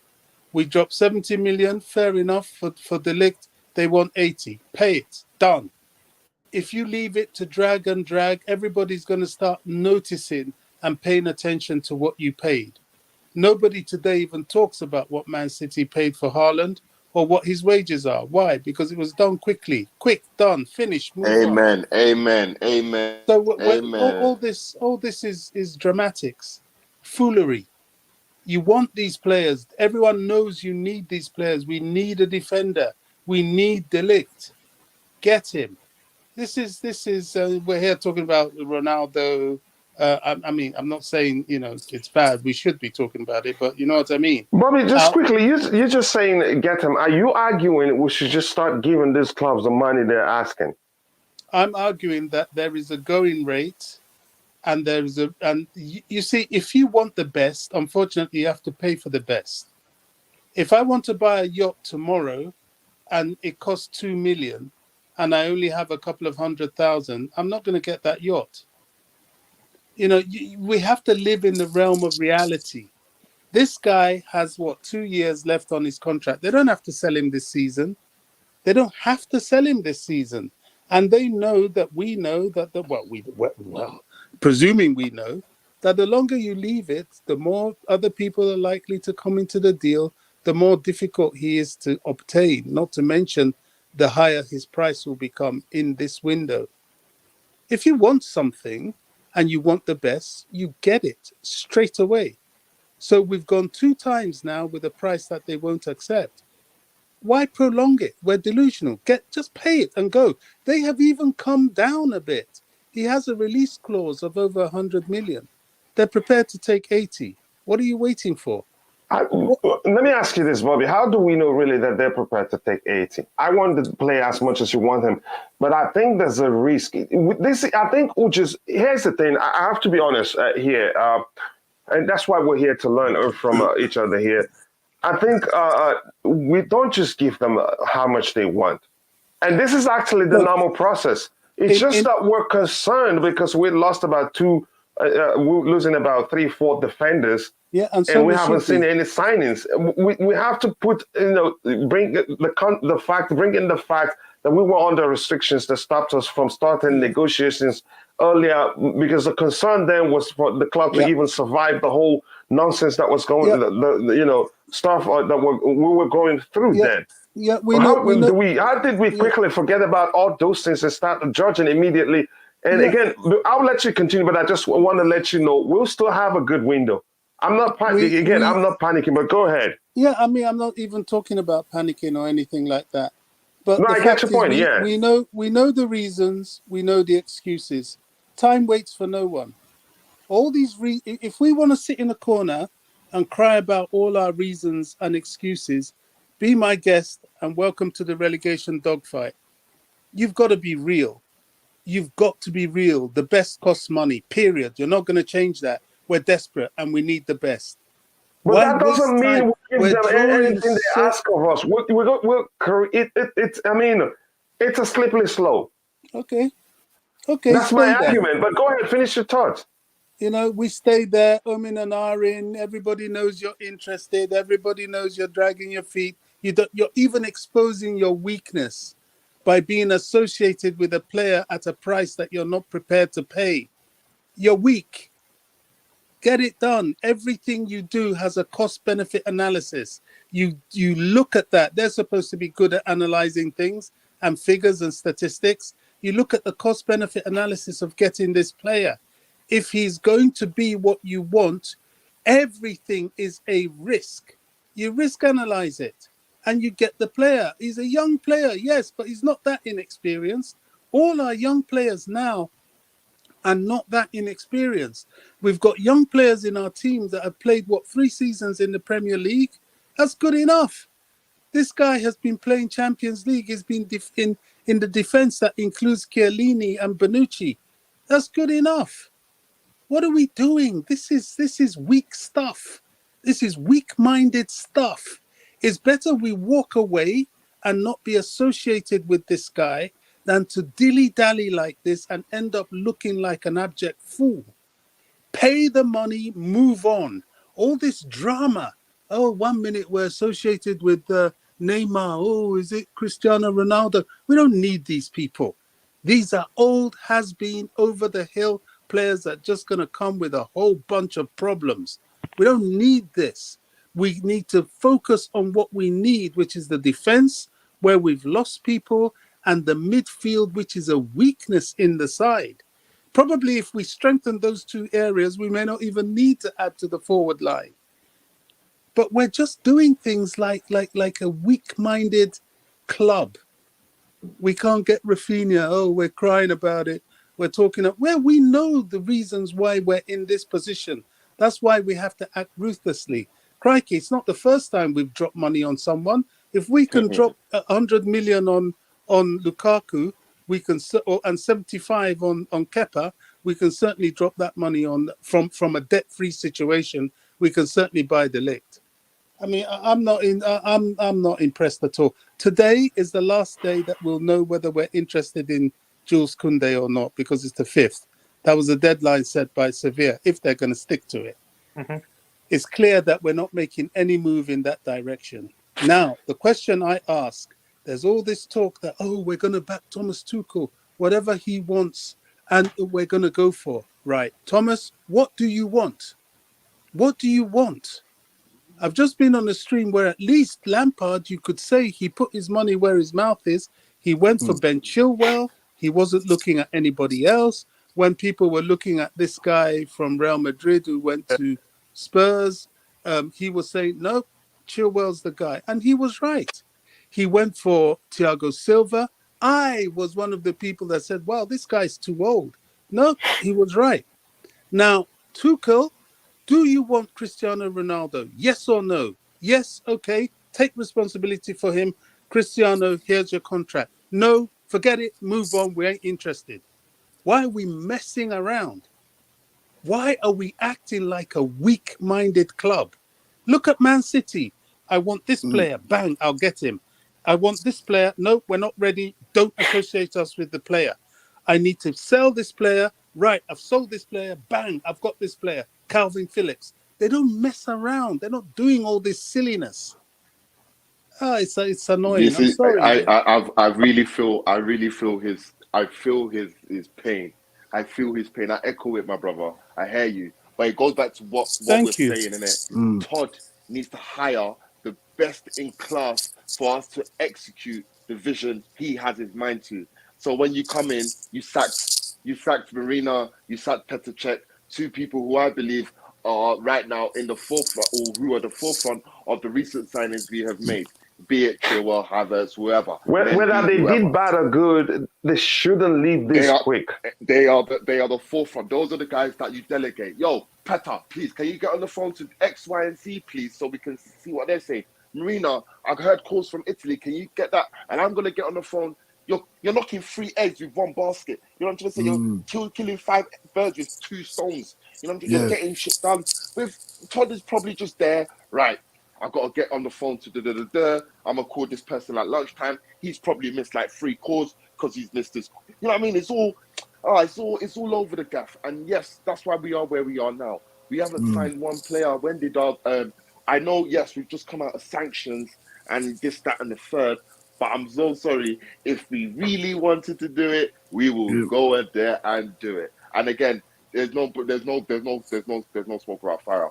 Let me catch up with the chat quickly, and then I'll come back to us. I think there's still quite a lot. We're learning quite a lot from this conversation, and that's why I like Bobby always bringing the opposing view. It makes us learn from each other. Here says, Just Viola, the queen of the house, just says, just pay the extra 10 mil to delete that Juve are asking and get them over here. Exactly. Again, I think there's a chance that they're prepared to do that. We don't know. We really do not know, but we'll see what happens. Watch. Yeah, again, just 1 second. I will remove the deck here. If I will remove the deck to accommodate Lionel Joel. I think he's probably coming on here to support Bobby. I'm quite sure that's the case. But just give me a second. Coach, I will remove the deck. Yeah. I'll be back on. I've just got to charge my phone. All right, go ahead. When you come back, I'll see you. Best up the panel. Best up. Thank you. So now we have 134 people watching, but we have 83 likes. Again, thank you. That's not easy. We need 70 more to get to 100. Remember, we're shooting for 200 likes by the end of the show. Andrew Emmanuel Lukaku was 125 million, and we got us some lopped off. Okay, yep, good argument there. Sorry, I skipped some comments. I just want to get to the bottom line, so I'm not off mark in terms of so that whatever I'm reading is aligned to what we're currently talking about. The Queen of All Streams says just 17 more likes to get to, I think, 11 more likes right now. So please, if you haven't, take a second to like the video, and also please do subscribe to the channel if you haven't. That will go a long way for the channel. I agree that this man is speaking facts. I'm getting jealous again. A lot of people in the chat supporting Bobby. Even True Blue today, they usually don't agree. They should pay the money. No time to waste. Again, it says 98 million. It says 125 million. I'm not sure the price they're asking. Lee, Chelsea budget is 200 million. No, forget about the budget. We did an analysis of that, what people called war chest, and we knew immediately that it's absolute nonsense. And some content creators even thought it was huge.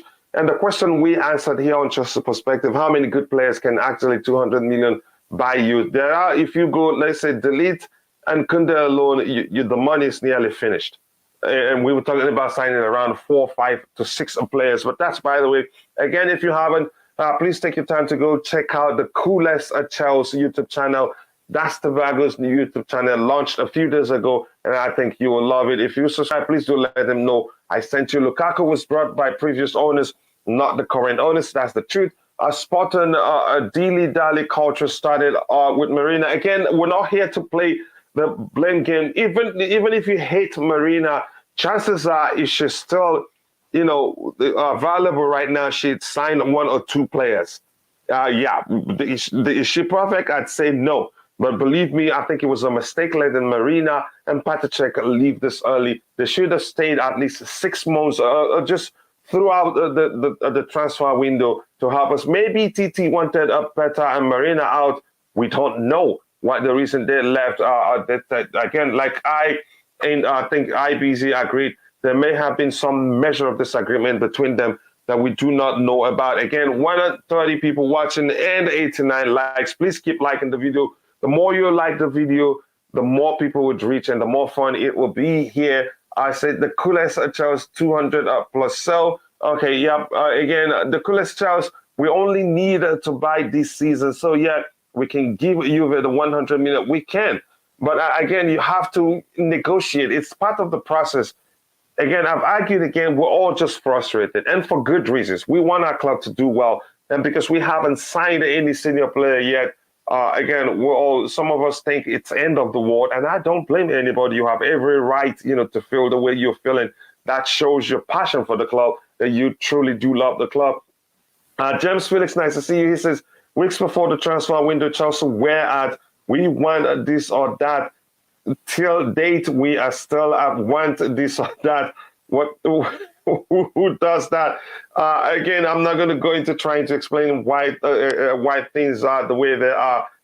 Again, the blue you want. Again, let me just skip a few there and come back to the panel. What do you make of the report? Again, please, this was supposed to be a Q&A session. So if you have any questions, shoot it in the comment section and I'll have the panel address it. I think I wanted us to transition into these, but I'll highlight the question and then get Lionel's thoughts on everything he saw us talk about, because he probably jumped in and is willing to fight. Tobago, you even wanted 70 mil for delete. I think we can afford delete, and I still think we'll get to him because I'm hearing he's the clubs, him, Raheem Sterling, and Rafinha are three of the clubs a priority. Then that begs the question: how about the defensive area? Maybe they're talking to players we don't know. It's also becoming the eye of other teams. There's a chance that's the case. I don't want to argue that. So I'm going to again skip to the very bottom because the chat is on fire. And if I start reading everything, I may well not be able to get it done by the end of the show. So coming back to the panel, Lionel, bring on your argument before we move on to talking about the Ligt. It's not. There's not really. Anyway, hi to everyone on the panel first. I know we're all frustrated right now, but I think it was Bobby who was speaking. I was watching just now, and everything he was saying was literally the point I was trying to get the last time I was on your show, Coach. I think this window is a bit embarrassing for Chelsea. Anything that we're trying to do, any moves that we're trying to make is being intercepted by other clubs. I think we're slow to move. I think even while we had the sanctions, Thomas Tuchel and his team should have had a plan, knowing that the club would have been sold and that we would have been able to get back into the market and make signings. They should have had a plan before. They should have known who was going and who was staying, and that hasn't happened. And now it's looking like it's too late, and every opportunity we have, other clubs are coming in. Once, for example, for the Ligt situation, if a club like Bayern Munich comes in, like we're battling against Bayern Munich, Barcelona, Real Madrid, these are like top 3 clubs that most players dream of playing for. And unfortunately, because we're not being as forward and as quick as we need to be, we're going to lose out to these clubs. And it's a very dangerous time for Chelsea. It's a very dangerous time for Thomas Tuchel. And it's extremely dangerous for the new owners who were supposedly supposed to come in and make a point and make these signings that we're going to, start this new era off in a great way. And that hasn't happened. And we're just looking like Arsenal and Tottenham right now. And it's shocking, it's embarrassing, and it just continues. Let me ask you this quickly, brother. Lionel, when you say, can you define what you mean by move quickly? Meaning, I think this whole, we have to negotiate and the negotiations are taking forever. I think all of that is just hogwash.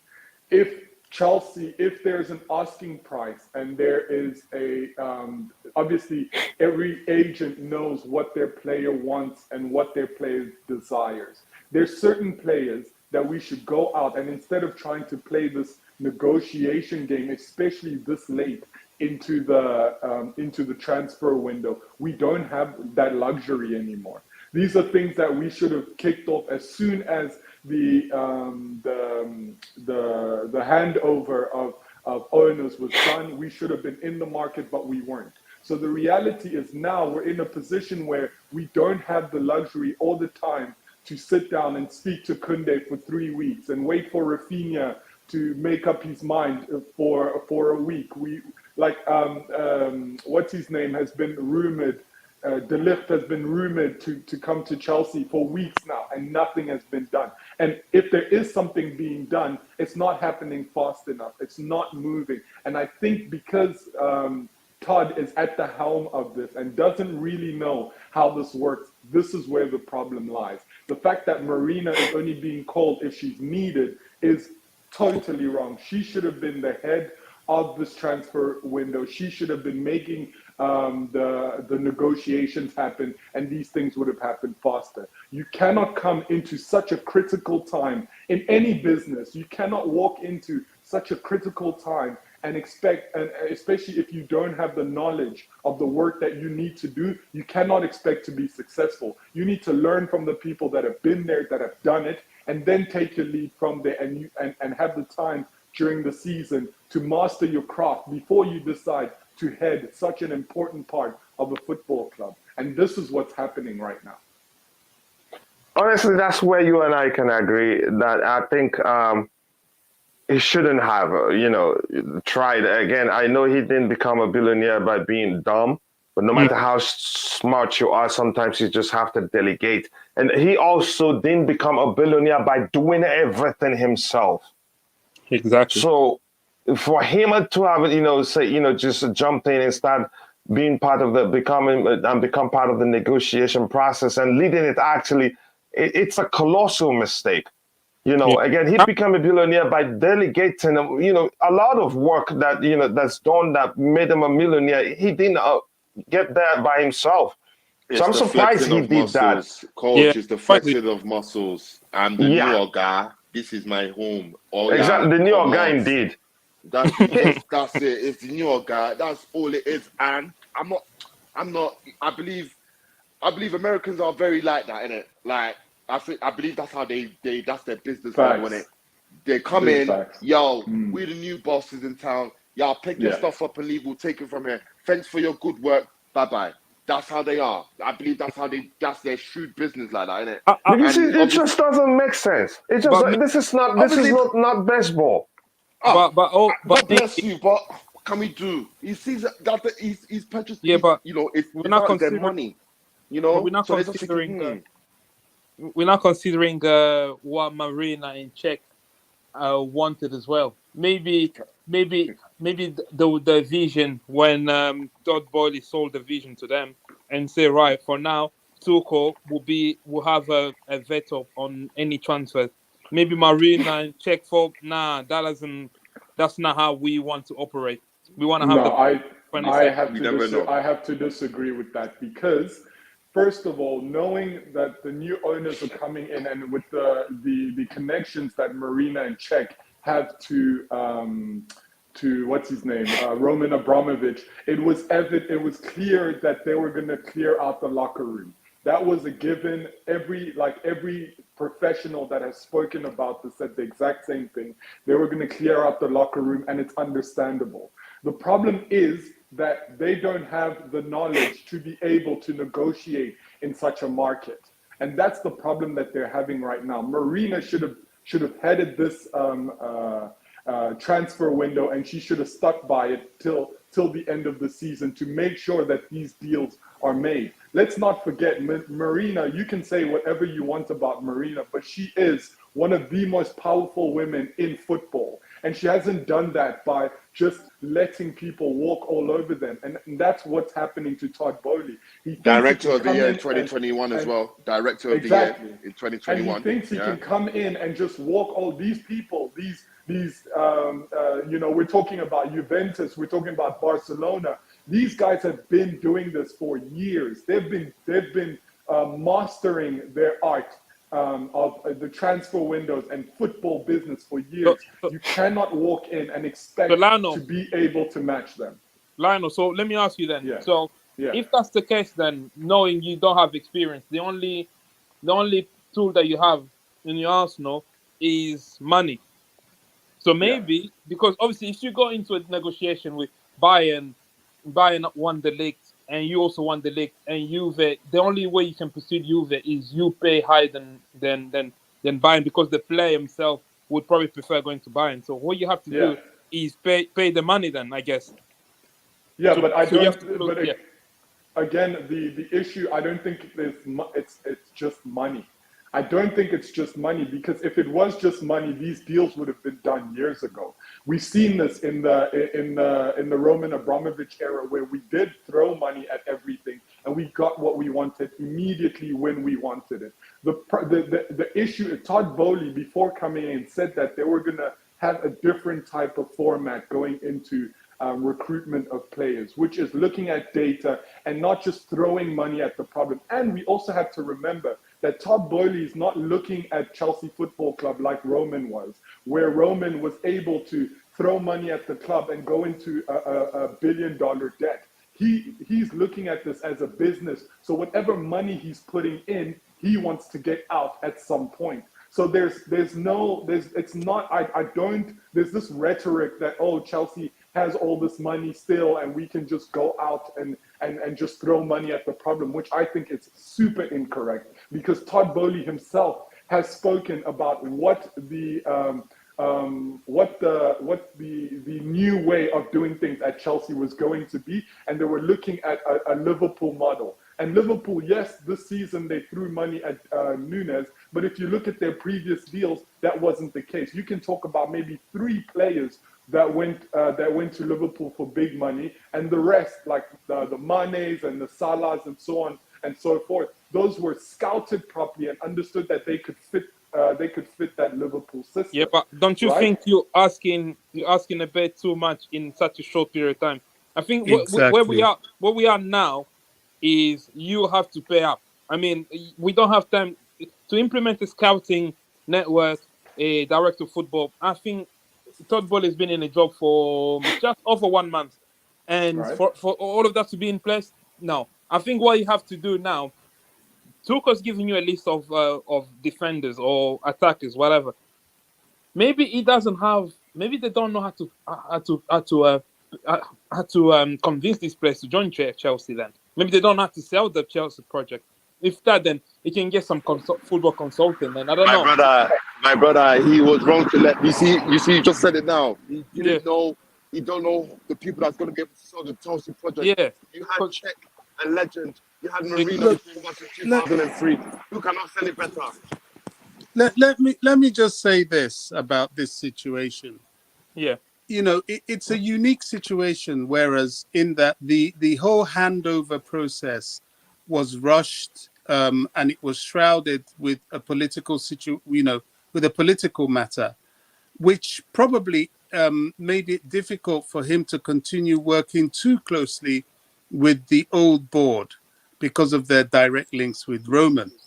However, you know, when Roman himself first came to Chelsea, he immediately had very powerful football negotiators, directors, and so on. I mean, he came in with people like Peter Kenyon. After that, Rongoli took over. And so even Marina herself had a load of mentors and coaches to groom her to where she is now. Although she came later, but at least she spent some time with Rongoli, at least, if not Peter Kenyon, to groom her to understand the workings of the football market. Now, Boehly has come in. Time waits for no one. He has to, you know, all this stuff about, yes, we don't want to be like Roman. Oh, we don't want to do that. Yeah, that's fine. That's fine. But you're rebuilding. Just like Roman didn't buy the club for 4.5 billion.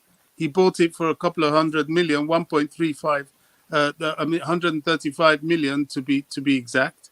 You have bought this, you've purchased this franchise with big money. Now you're rebuilding. Rebuilding takes big money. Unless you want to rebuild like West Brom, if you want to rebuild like Chelsea, is big money. So all this talk of, we have a transfer budget of 200 million, they're for clubs that are already established and are just looking to strengthen. You are rebuilding and it costs money.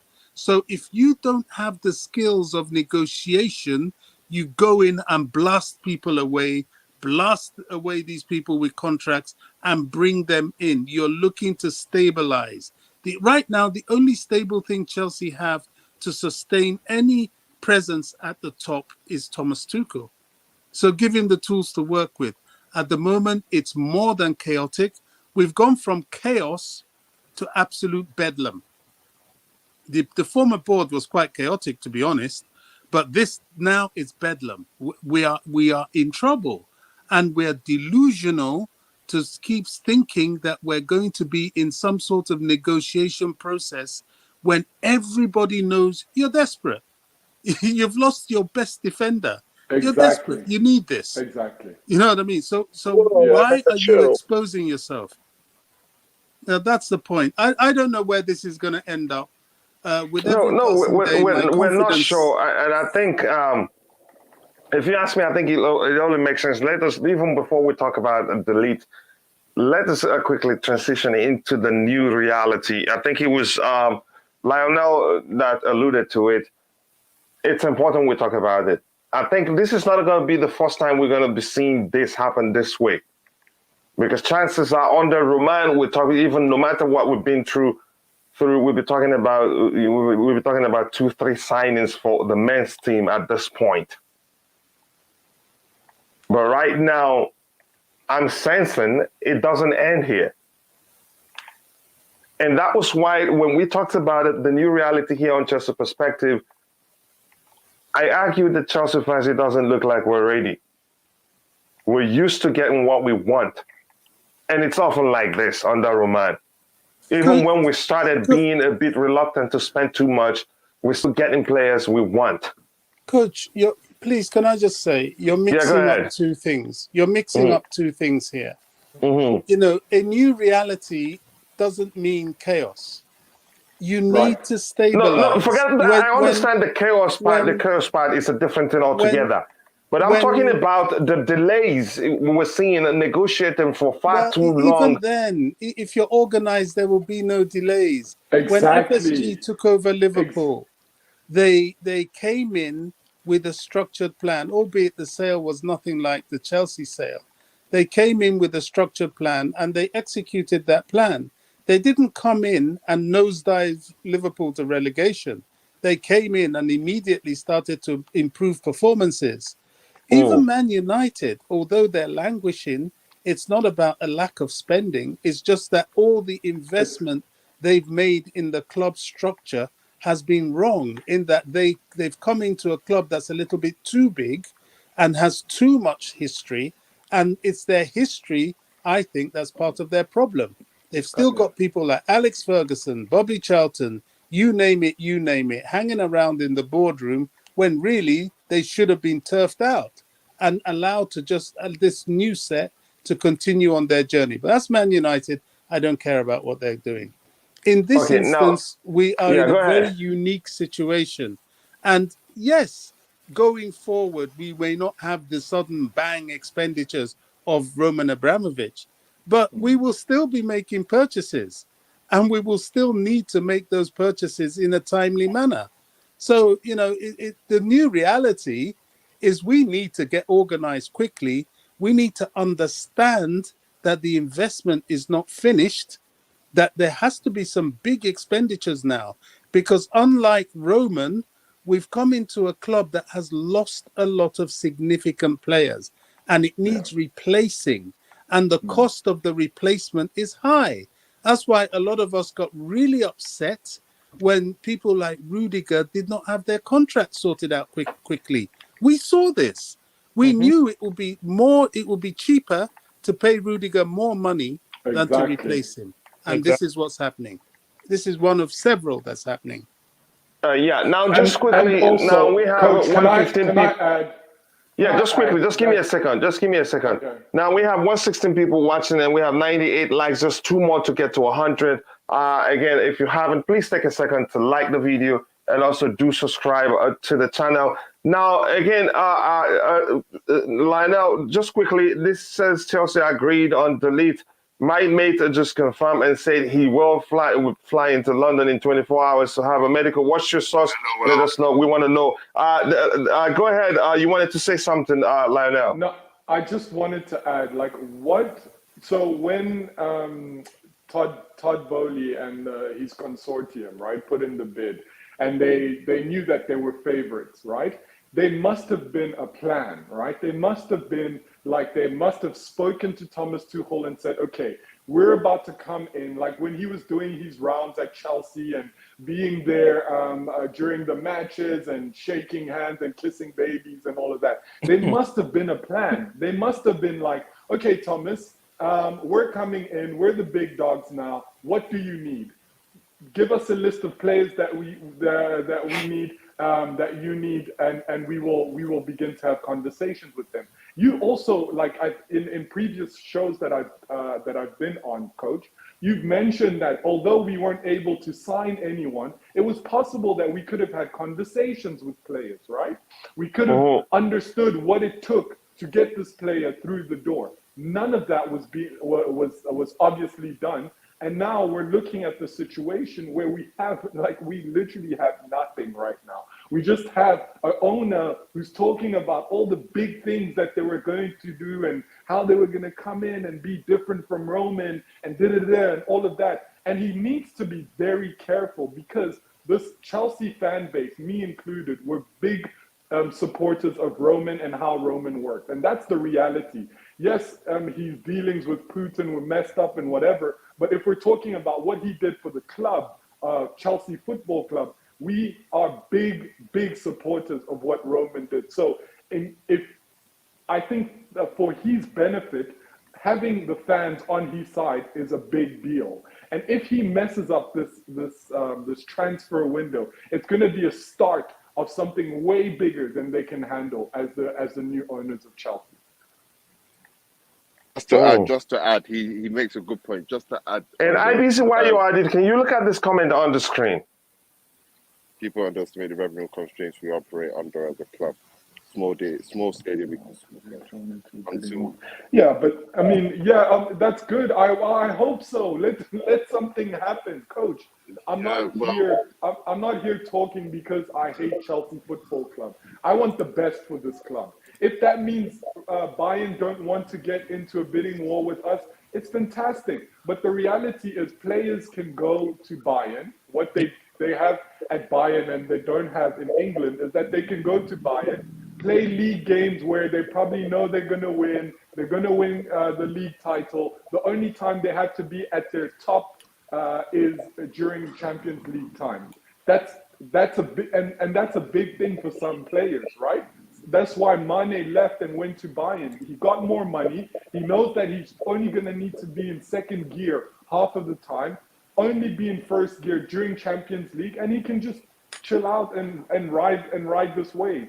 And these are factors that like footballers look into. Some want competition, some want to constantly be tested, some want to just get a paycheck. I mean, we've seen some of our players, Oscar, who went to China, who's been very open. Ramirez also, who is very open to say, listen, like football is like a job to me. If I can go somewhere and get more money and play live football in a Chinese league that doesn't have this level of competition, I'm okay with that. So we also there's so many factors that go into bringing players in. Yes, it's right. Maybe Bayern doesn't want to go into a bidding war with Chelsea. But if we're honest, the pedigree of Bayern Munich in world football as to Chelsea Football Club is two very different things. Go ahead, IDZ, you were saying something. No. Yeah, that's okay. I'm just referring to, just to quickly add to what the brother just said now. Great point. Todd Boehly, not even just Todd, a short list of them. I don't know if you guys can hear me well. Sorry, there's a lot of cars moving where I am. Todd Boehly and a few other people that were on the short list received player information prior to when the final shortlist was revealed. So they had details of player contracts, player injury. They had the player database. It was almost like a Football Manager save, where they all had the details of the every single one of the team, from Todd Boehly to the other investors that was supposedly on the shortlist. So they had an idea. So if anyone was already organized enough, they would have been planning for who's out of contract, who we need to replace. You know what I'm trying to say? All of these things, it's all about organization. So I believe that maybe Todd underestimated the task at hand and just felt, again, marketing-wise, come out on top of where Roman was used to be. I haven't seen Roman in that spot since, you know what I mean? Roman hasn't been there since God knows when. You know what I'm trying to say? And Todd was there against Wolves, clapping, getting in his feels. But where was the organization to get what Tuchel needed? You know, we saw at the final day of the season, we saw Todd with Tuchel hugging, talking, doing all the good stuff. But, the organization. So this is where I feel that we may, and like you just touched on, the transition. We are in a transition. So maybe we need to come to a realization, the harsh reality that things may be very, very, very different to what we are accustomed to. And we just need to put our seatbelts on and go for the ride. And if unfortunately, most of us haven't realized how different things will be. That was why I asked you, IBC, while you are at it, look at this comment on the screen. Okay. Again, it's important. People He says underestimate revenue constraints. people underestimate the revenue constraints we operate under as a club. That's because of Roman overall. He could care less. He didn't care that much on how much profit he makes. Small stadium, small club until Todd's marketing strategies take hold. This simply translates into he wouldn't be paying clubs how much they're asking him. No matter how you see it, he tried to squeeze in even $100,000 will mean a lot to him. He's a business. Can I respond to that? That's counterproductive. No matter how you see it. So why are you here? Why did you say all the big stuff to the club, to say that you're ready to invest? Why did you say you want to invest in a new stadium? Why did Can you I say respond to that, really? Because that is a misunderstood statement. Look, everybody knows. Very misunderstood. That everybody knows that part of Chelsea's financial constraints lies in the small capacity of the stadium. That's why the stadium redevelopment is a major part of this project. And it was something that Roman was about to do until he got his first sanction, and that stopped him from coming into the country. Now, these people have purchased this club, albeit for vast sums of money, but with no debt. We have to make that very clear, which means that there is scope for credit.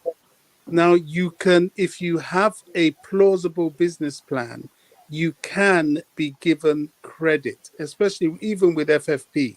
So the purchase of players in order to synchronize that plan is all legitimate. But what you have to show is a clear demonstration that this investment will yield this dividend at this period of time.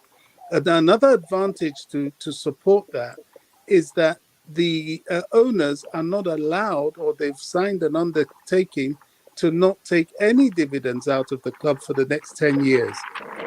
So that means that investment is shoveled back into the club. But let me say this again. I think we've talked about this like a million times. The fact that, they have the anti-Glazers clause on the contract that stops them. Please, if you're not talking, can you mute your mic a bit? I think we're hearing a sound coming from one of us here. I'm not sure who exactly. The fact that they're not allowed to take any profit until after 10 years doesn't mean they will just be spending or give clubs whatever they ask them because of that. Look, I don't know if you get my point, but go ahead with what you were saying. I get your point, Coach. But football is an industry that's based on success. That's why Barcelona is doing the silly things it's doing now, promising players things left, right, and center, selling their TV rights and risking going further in debt, because they understand that the brand, the product of the brand, the profits of the brand lies in the success of the brand. Nobody is going to buy the merchandise of a club that's languishing at the bottom of the table. They're looking for clubs that are winning Champions Leagues and so on. This is the product. This is the product. This is your selling point. Now, if people think that, okay, what's going to happen with the new owners is that they're going to spend less, they're not going to invest, and they're going to accept mediocrity, okay, fine. But there are consequences to that. And the consequences to that is that their profits will not be what they want it to be. It's like coming in, okay, it's great. Yes, you've invested in the youth team, which I think you have. I'm not sure. Yes, you've invested in the women's team. Yes, that's priority. But all this is just hypnotics, delusional, because the real thing that's going to make you money is the Chelsea Football Club men's team. And if you're not going to invest in it, then just be prepared to lose money, because people will not come, especially new, younger fans. They will not come and be a part of what you want unless you are successful. And that's just the reality. So the truth of the matter is the going rate for these players, because you are desperate, because whether it's the fault of the previous board or not, a player like Rudiger was let go instead of being given more money. You've now let him go, which is going to cost you more money. We were all saying this at the time, So why we're crying now about wanting to spend 80 million on the Ligt, I have no idea, because it's as clear as daylight that was going to happen. And De Ligt isn't the only one we need to bring in. We need at least 2 centre backs. We need at least a 3 if we want to mix it up with experience. Yep, and we need a central midfielder. Now, it seems since we are going with Tommy Tuchel, he's turned his nose up at Basuma, who, by the way, was only 25 million. If we're talking about saving money, we snobbed that. And we're looking at a guy that at the moment is still proposed at 150 million. So it's not like the money's not there.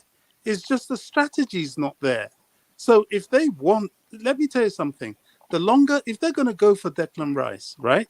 The longer they leave it in the transfer window, the higher the price and the more difficult it will be to get him. Exactly. Yeah. So if you want him, you get him now. You pay for it now. If not, shut up. I don't mean you. I'm just talking in general terms.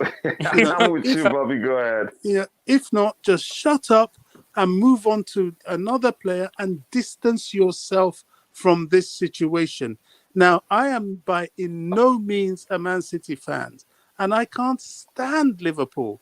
But what I admire about what they're doing now is that they're not associated with anybody they don't buy.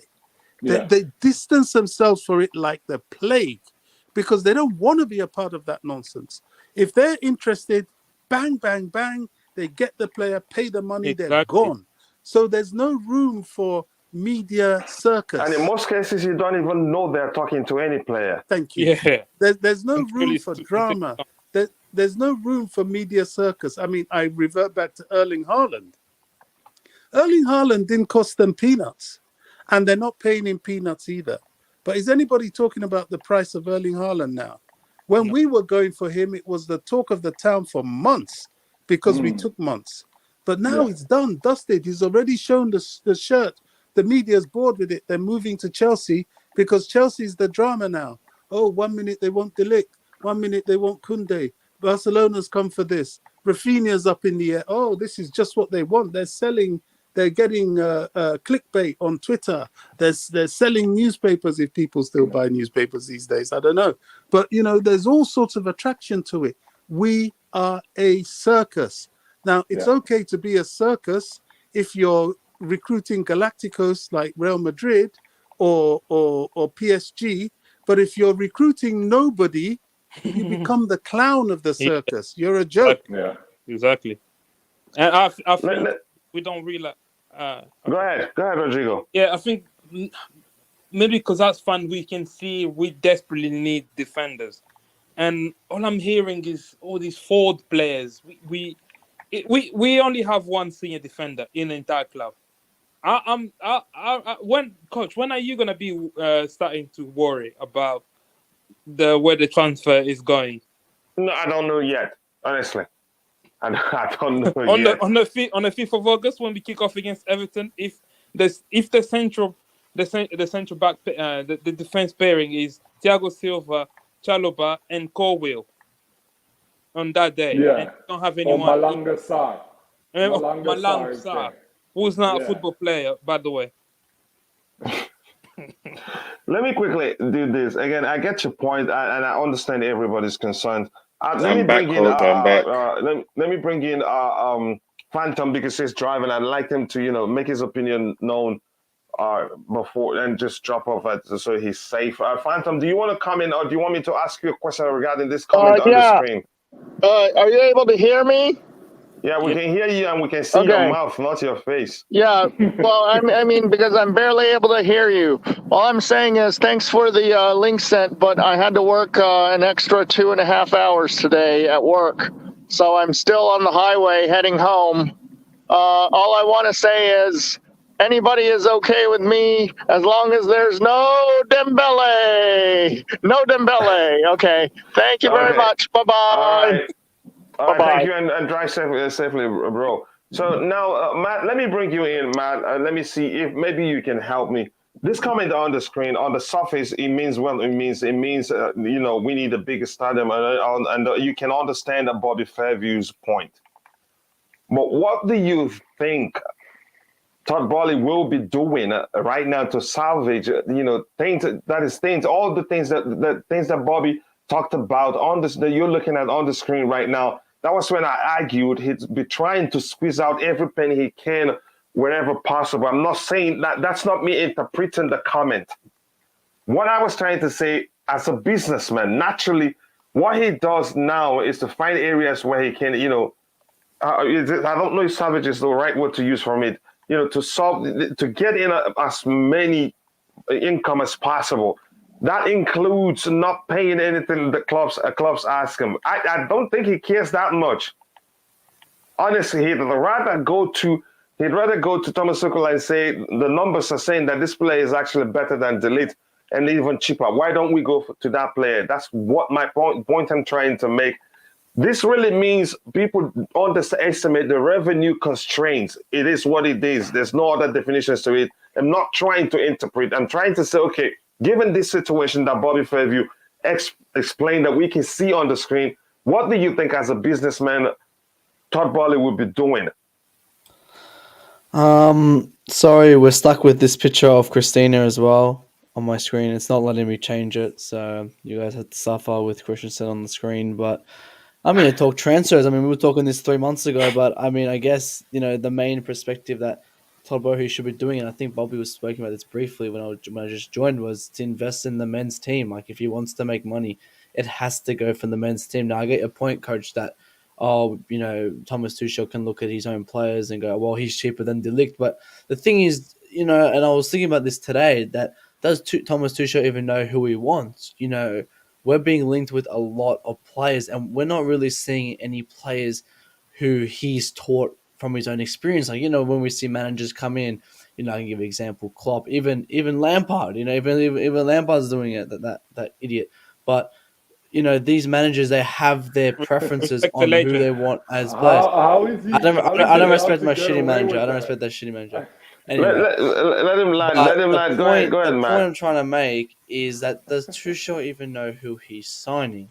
Because, again, we're being linked with a lot of players. Now, respectively, every player that we get will be a Tuchel signing.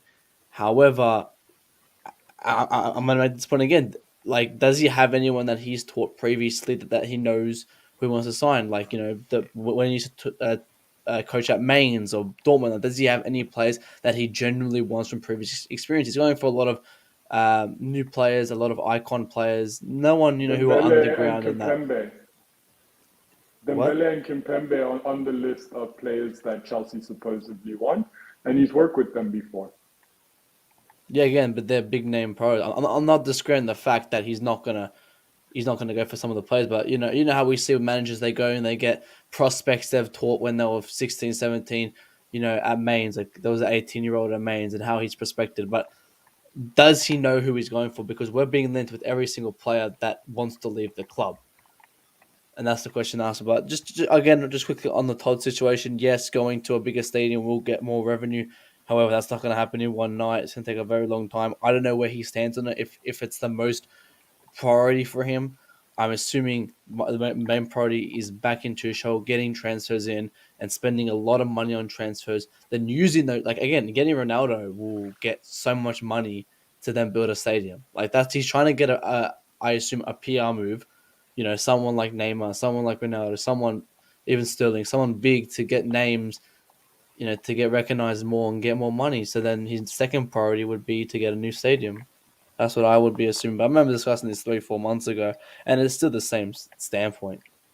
I'm just say something finally. Evidently, Thomas Tuchel has no idea who he wants. He needs help. He's a sort of manager that he needs players to be pointed out to him. I don't think he has a clue who he wants at all, unless you point it out to him. How can we be sure of this?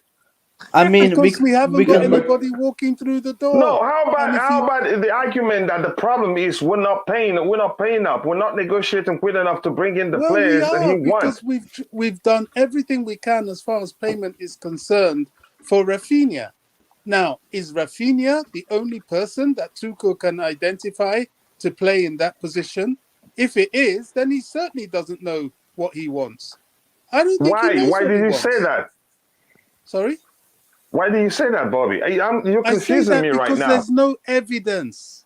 There's no Okay. evidence. I think he's identified who he wants. I think it's up to now the financial situation to be pushed through very, very aggressively so he Okay. gets what he wants. I don't think it's the problem. I believe that the coach has seen the squad. He's been angry. He's been happy. He's had aggressive team talks, passionate team talks, happy team talks to know what needs going, what needs replacing. But I believe it's the financial side. I think it's Todd and the No. financial. I just believe it's just that holding it up. Now you're talking. You're coming to my point. I don't believe it's Tuchel saying, "Oh, I don't know who I want to replace Reece James if he gets injured. I don't know who's gonna replace Rudiger." No. Incorrect. I think coaches are paid a lot of money to know these things. These are things you're supposed to be knowing off the back of your book.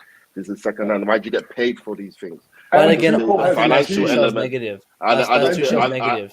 He's not assertive. I just believe it's a financial element that is just not pushing these deals through. And Tuchel is not going to get involved in why is this not happening quick enough? Why is this not? Tuchel is very good at sticking to his role, sticking to his what he needs to do. He has a squad of players he needs to get ready for pre-season, and he's getting ready with it. When my targets are pushed through, he may go and say, "Yo, boss, is there any updates or what have you?"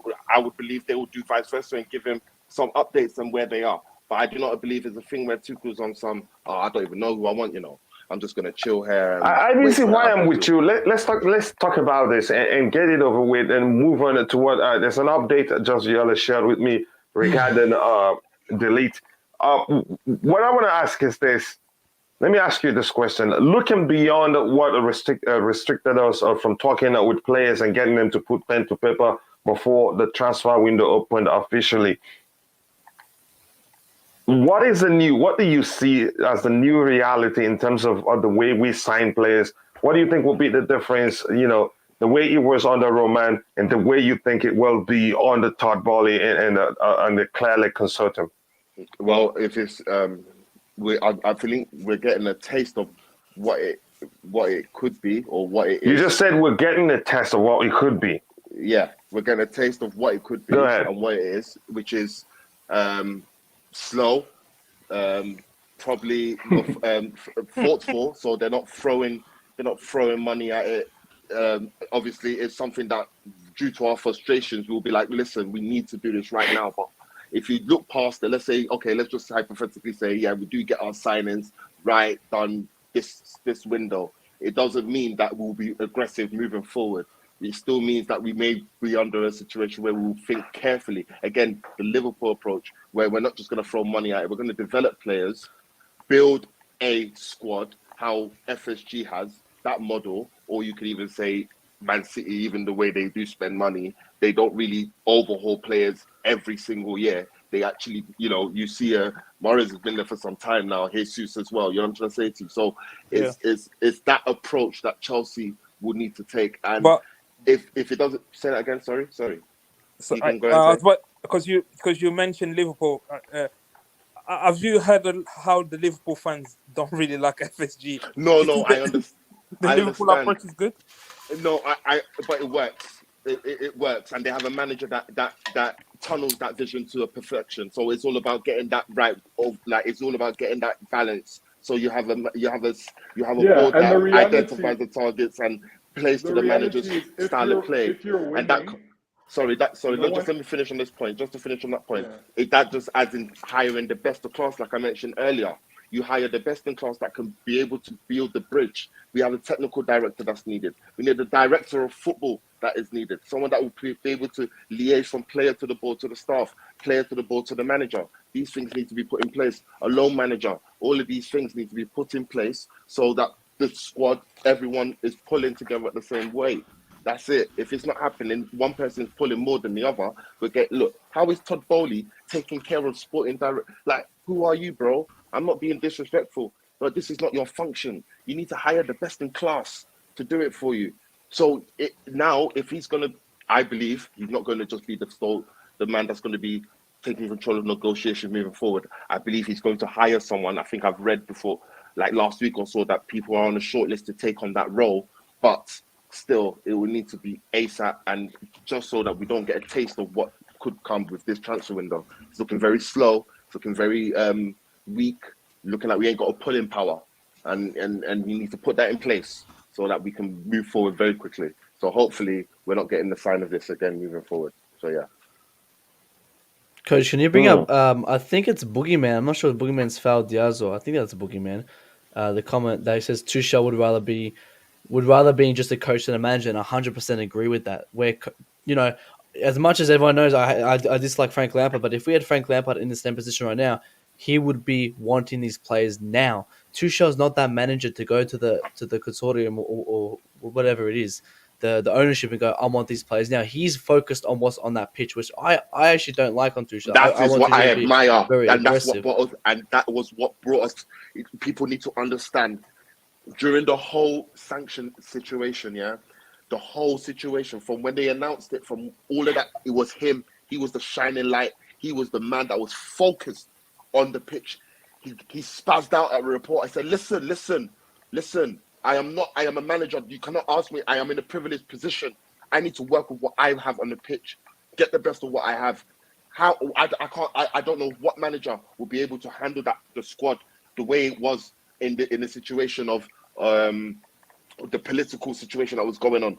He kept it real. He kept it in the pitch. He kept the players together.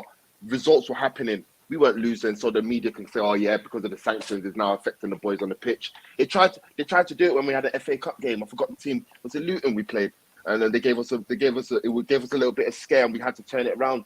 I could imagine the narrative. Oh, the sanctions have played a part in Thomas Tuchel's performances. Yeah. He didn't allow that narrative to run.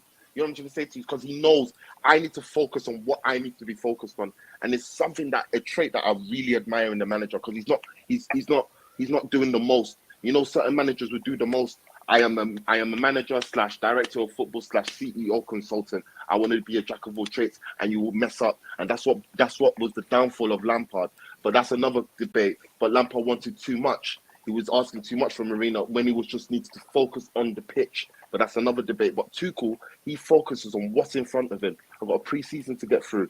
If my players are, my wishes are, if they know how to do it, they will do it. I need to focus on what I have. If it gets a bit towards the time and it's not looking, obviously he will get an update. He may look for urgency, but Tuchel's focus is on that pitch, and that is what we credit him for.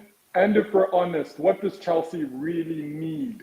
We need defenders. That's it. We don't need attacking players. We just need the players that we have in attack to step up.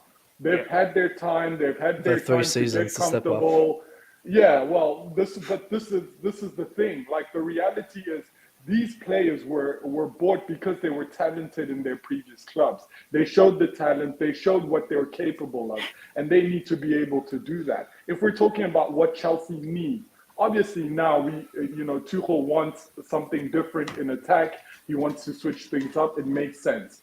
But the reality is we have players that should be able to hit the ground running, score the goals that we need to make sure that we are in the conversations with Liverpool and Man City, and that's not happening. And this is why we're having these rumors about, Raheem Sterling is coming, and Moussa Dembele, and blah, blah, blah, and all of these people. And it's just, it's taking away from what Chelsea Football Club needs right now, and it's a focus on defenders. And when we talk about defenders now, we're looking at other teams going, oh, okay, Bayern Munich is like, I can step in there and maybe, negotiate with the Ligt now, because Chelsea don't have the same pulling power, because they've shown that against Barcelona, and they've showed that with Rafinha, and it's just anyway. I'm tired of saying the same thing, but it's embarrassing. But again, just going back to what I'm not sure who said it. Sorry, when we were talking about Tuchel, focusing pre-season, that's fantastic. That's great. I love how he just focused on that, but. Don't you want to be assertive and want more players? Because if he continues this, the players you're gonna have on the pitch. If we don't sign anyone, we will be playing Europa League next season. If we don't sign anyone, like we have to sign players. And again, I respect Bowie for backing the manager. He's backing Tuchel. He's building a team around Tuchel. Like, he's waiting for Tuchel to accept if he wants Ronaldo and all. But this process is taking way too long. And my assumption is that Tuchel's not being assertive, saying, Bowie, we need this now. I want to start preseason, because we could. let's be Man, honest. how do you If it's at know the he's Bowie, not being assertive? How do you because know? we would have got these players already. Like, let's be honest, No, we no, If would have he's got no. these players assertive, do you Again, think that would make any difference? That would force difference them to is pay not how much? Tuchel doesn't know how to Tuchel doesn't know how to sit in the boardroom and negotiate the deal on personal exactly. terms. Tuchel That's doesn't his know how to problem. He discuss doesn't. aid. He That's doesn't not his discuss it problem. with That's them. not his problem. That's not his business. His business That's is not being his a job. coach. That's not his Yeah, job. that's not That's not his his Yes, job. it thing to is. do. That's No, that's no, the no, job no, of a no, no, manager. no, no, The no, job, no, no, the no, job you no, no, explain no, is a no, no, no, no, coach. no, no. You got The it job messed you up. guys explain Managers- is of a My coach. brother, you got it messed up. That is Todd Boehly's problem. That was Peter Cech's and Marina's job. And You know what I'm Bolly trying to made say? it his problems. And Now, Of course, Todd it's Boehly always has now. to discuss the prices and all, but No, it's no. two shows Yeah, to he get it. made it Come his on, Bowie, problems. let's get this going. Like, why isn't Sterling No, wearing a Chelsea jersey? I Like, we're understand. I signing understand what you're saying. pre-season. I understand what you're saying, but hear what I'm trying to say. We had a technical director in Peter Cech and a director of football / transfer negotiator in Marina. Those two people were in place before Todd Boehly that will be able to help Lampard, help Thomas Tuchel, help Mauricio Sarri, whoever came through. Arguably, Peter Cech came through in the latter stage, so wouldn't help those managers I've mentioned. But Lampard and Thomas Tuchel, he would have been there to help them. So it would have been a situation where Thomas Tuchel will have to worry about, what's going on, Cech, what's going on, Marina. Those things would have already been done. What Thomas Tuchel would need to focus on is the pitch, getting the players ready for the next game, next training, next preseason, what have you. That is his focus. Now, that is not there. Todd Boehly has removed that. So what Todd Boehly has done, he is the person that is playing that ground. Now, the problem is that one man can't do a lot of those challenges. I'm so sorry. One man cannot do a lot of those challenges. He might Especially have if you don't have the experience. You don't have the experience to do exactly. So now, yeah, he probably has personal PAs, personal secretaries that are helping him with paperwork, but that's not good enough because they're not experienced either. So it's just rubbish. And you got Thomas Tuchel doing what he's usually doing, focusing on the pitch. He needs a mediator. Someone needs to be in the middle, telling Thomas Tuchel, yo, don't worry, big man. This is all going to get sorted. I'm going to relay it back to Bossman. Bossman's going to get that sorted for you. This, that, and the third. Thomas Tuchel can't focus on pre-season, focus on his targets, and be able to. It's too much. It's too much. The problem lies with the board. Getting rid of Marina, getting rid of Peter Cech very early, in which now there's a void in which these transfers are now in jeopardy. So now we've got to make sure that is ironed out very quickly. So Todd Boehly needs to get on the phone ASAP and get these deals done. But that's just obviously easier said than done, because at the end of the day, it's reality. It's going to be hard. We're talking about big money deals. We're talking about hundreds of millions of pounds going from different accounts to one another. One man is going to have to negotiate all of that. What, you're going to bring Thomas Tuchel from pre-season in LA, come sit down in the boardroom, have a Zoom meeting with the CEO. It can't run. Because what if a player gets injured now on the pitch or something and he needs to assess it's a lot of jobs. You know what I'm trying to say? So Todd Boehly needs to hire the best in class so that we be able to execute what he wants to do. That's all. And if he does that, we won't be having this conversation. We'll be having players here. If I don't even care if Lukaku was going to stay or go. If Marina and Cech was still here, we will have players through the door. No one can tell me different. We're in July the 4th. Yeah, at least we'll have, even no matter how bad you think they were, we'd have at least one or two signings by now. We'll have someone. How can we have Rafinha talked about last week and then Barcelona are holding out the deal? Are we mad? Like, are we mad? Are we crazy? Right. Not crazy. Let's look at this update and we'll talk about it before we move on to the next topic. Again, I have two conflicting reports which Josiel shared with me, and it only makes sense that I think we shouldn't believe all the things we see. This is Simon Phillips. Again, let me zoom that out there. In 1 second, I want to block this person permanently here. There you go. I hope that helps. But Stribia is always quick to get at it before me, so I'm not going to be able to ban them permanently. Now, this says that Chelsea remain in pole position to sign the Ligt, as they are the only club to have made a formal offer for the defender so far. And also, there are other reports saying that we've offered more money than Bayern are willing to pay. But that's, by the way, here. And remember, check the time here. This is around 4:56 a.m. my time. Again, if you want to see it from there. And this one says that Chelsea target the Ligt has verbally agreed to join Bayern Munich. Negotiations between the clubs will start soon. a deal will only fail because of the fee, not because of the salary. So it looks like they're not willing to pay as much as we're paying. And this is earlier, almost 1 hour earlier before this report. So what we've seen out there are still very conflicting. We're not sure what's going to happen. So we should just calm down on that one. But if anybody on the panel want to say anything, let me start with you, Rodrigo. I know you haven't spoken for a while. Yeah. Do you think he's going to come, that the Ligt is going to come to Chelsea? Was I even sharing the screen when I was talking about that? I wasn't, Nope. right? No, Apologies. So here's the first one here. You see what it talks about? It says Chelsea remain in poor position to sign. That's Simon Phillips, the Ligt, as they are the only club that have made the official offer. And that's at 4:56. That's 1 hour after this report here by Absolute Chelsea. It says Chelsea target, the Ligt has verbally agreed to join Bayern Munich. Negotiations between the clubs will start soon. A deal will only fail because of the fee, not because of the salary. So now, we heard yesterday that they're reluctant to pay as much as we've agreed to pay. And there are some other reports that saying also that the Ligt would want to come to play in the Premier League. Some saying he's spoken with Thomas Tuchel. So it's just everywhere. But the truth is, even if this, I read, and one of them I saw somebody say, German PR at work. Let me see if I find that. Either one of these, not this one in particular. I think the truth is all these things. Even if they are lies or true, you say German PR at work is here, but my sister Gideon Ayodele, or brother, I'm not sure if that's a girl or a boy. So the truth remains, even if those things are lie, you know, it causes a lot of panic.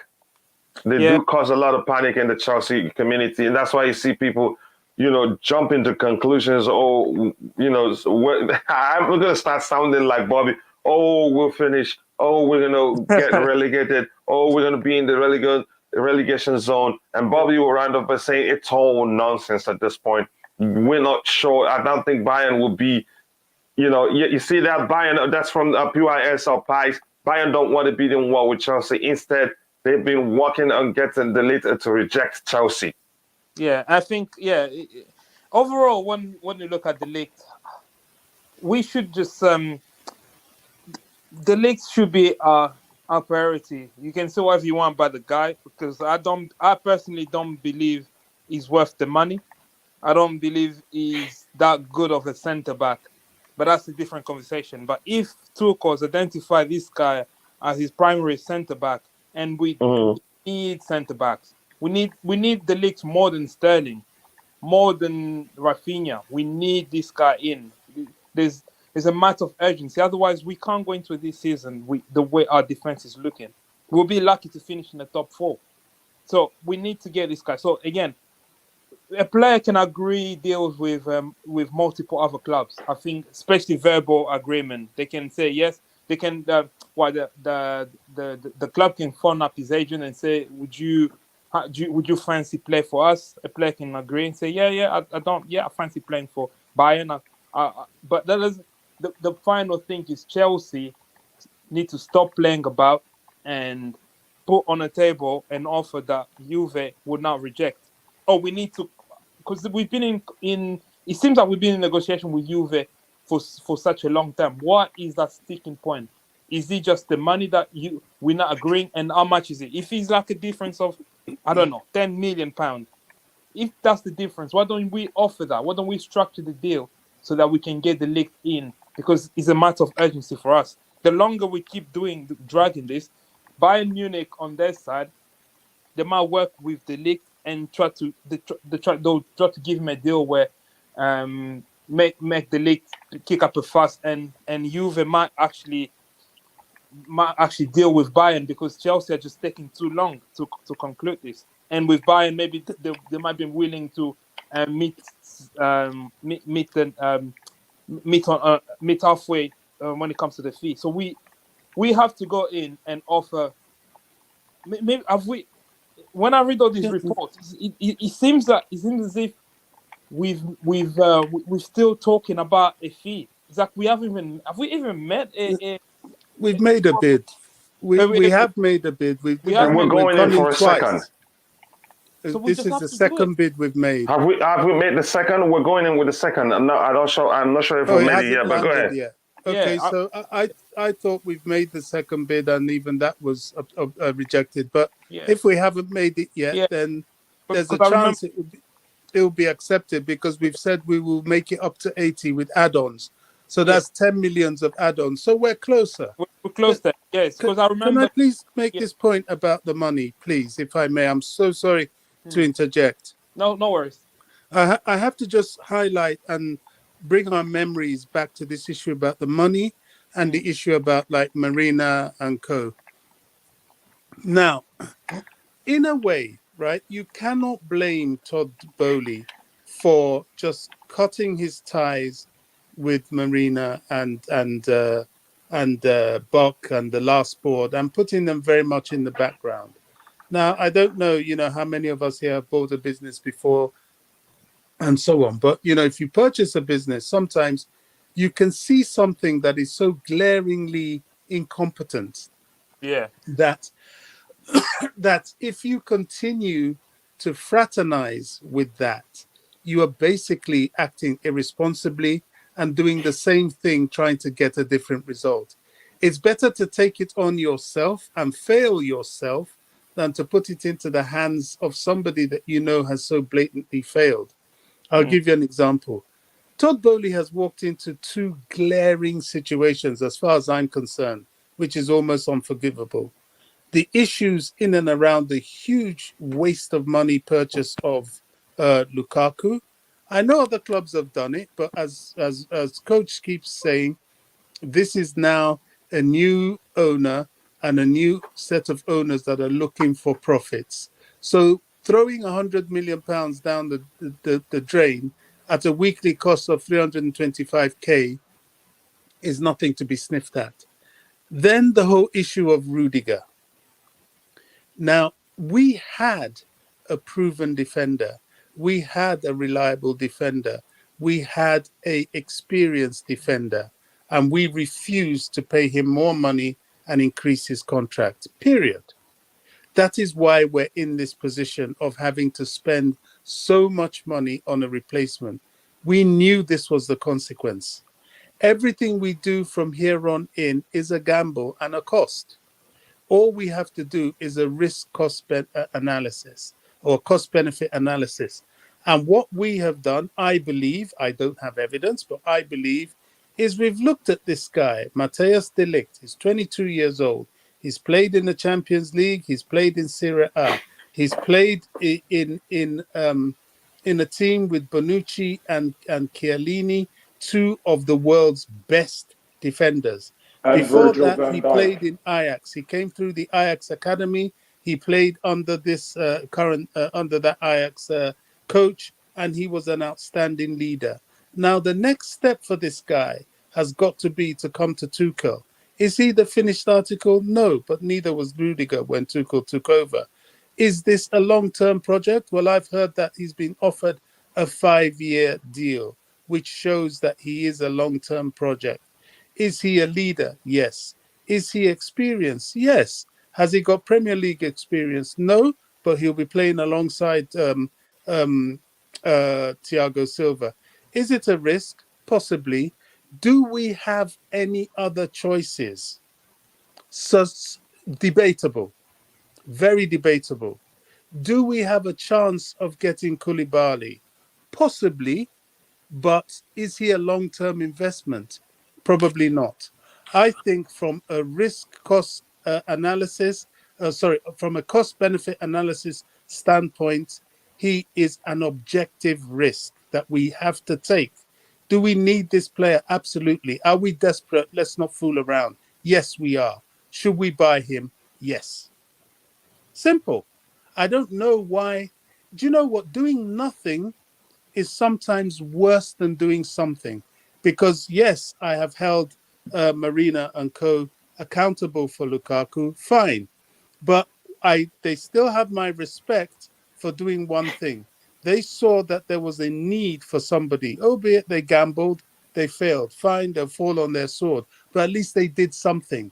I cannot stand it when people do nothing.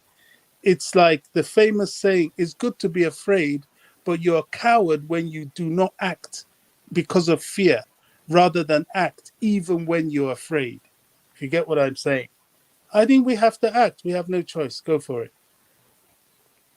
Yeah, a good argument right there. Anybody on the panel want to talk about, you could say the tussle between... I think, Yeah. this is a results business, isn't it? Like, it's a results business. It's very competitive. This result-driven business for sure. And that we invest our lives into, innit? Also, the fact that Todd Clearlake Consortium, the fact that they know their stakes, they knew the stakes, they knew what they were up against. It's not like they were the only ones that were the sole bidders. We had so many bidders. Come on, the organization, the preparation should have been there. It was a race for the golden ticket. You lot got the golden ticket. I am still perplexed as to how we're not, we're not kicking it. We're not kicking it. But I'm not worried still. I'm still not worried because it's still early. But I'm just still like, we're not, maybe I'm not used to the change, but I'm still perplexed that we're just done out here. We look done out here. I'm so sorry. Tottenham making moves. Europa League. Tottenham making moves. It's about your intent. It's how you intend to make us. Tottenham making moves. Arsenal make moves. Like our closest London rivals. Looking at it from there, I'm shook. Like, yo, they're already going. Gabby just signed yesterday. Started training yesterday. Sterling was linked at the same time when Gabby got linked to us, and they've got the deal over the line, and he's already in. It's all frustration. So I just pray. I'm gonna make dua for the situation at hand, and I'm gonna make prayer that tomorrow when I wake up tomorrow that things are imminent as opposed to ongoing or negotiations. Because every day I wake up, I'm just hearing. I'm not hearing anything substantial. I need to see substantial, and hopefully that we all see it. Because it's a bit. Well, if this is what Todd has got to offer, then we are in for what they told us in it. Of Kroenke type, FSG type ownership. Yeah. So yeah, get ready for it, guys. Right. Let me quickly catch up with the chat. I'll come back with the panel, with the last, topic, so we can call it a day.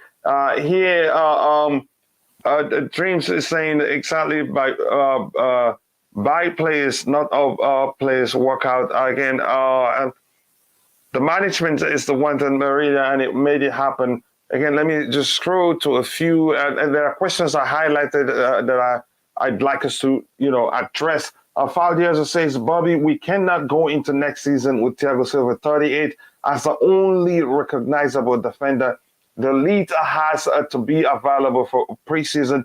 Sakana Peter and Marina was emotionally motivated. And whether you like them both or not, it was a colossal mistake. It didn't help, the whole situation that we found ourselves in right now. And we're hearing, if you're looking on the tweet feed on the screen, that Chelsea are in more. Chelsea talks to get Nathan Ake than is more advanced than their effort to sign a delete. So again, it's everywhere, and the more you read, the more confused you get, and the more annoyed you get if you're not patient. Sterling is a donor deal. It's just because of the takeover etc. that is taking a while. What takeover? I'm confused a bit. You boy, can you elaborate to help me understand what you're talking about there? Bobby Fairview says it is unclear how Marina sold Guehi, Tomori, Zuma, and then let Christensen and Rudiger contracts run down. We rounded our own keeper and rifled into the top corner. Here's the thing about this thing you just mentioned. You could argue Guehi wanted to leave. Tomori, I think he wanted to leave too because Frank didn't treat him well. Zuma also, we wanted to sell him. Yeah, that's a different case altogether. Andreas Christensen moved the goalpost 3 times. You have to be considering all those things. Then Rudiger seemed like he was bent on getting the sign-on free because had he stayed at Chelsea, even if we gave him what he wanted, he wouldn't earn as much money that he'd get from going to Barcelona, even though to get to Real Madrid, even though they'd be paying him more. But the sign-on fee comes as a lump sum, which would do quite a lot for him. Anybody want to add anything to this comment on the screen? Can I just say that we need to stop blaming Marina for everything? These were decisions made by a number of people. Who goes, who stays, who comes. Like it's like this whole conversation that it's Marina's fault and she was the problem and blah blah blah. It's so incorrect. It was a team of people that made decisions, and Marina was sent in to negotiate those decisions, and she got us the best deals possible. For example, a flopping Morata who basically brought nothing to this club, and at that time his stock was at his lowest. She managed to get us a proper deal on his exit from the bridge. So it's things like that that we need to look at and stop blaming one person for those mistakes made in the Abramovich period. It was a bunch of people making silly mistakes. Yeah, well, unfortunately, if you want to play with the big boys per se, somebody has to be held accountable.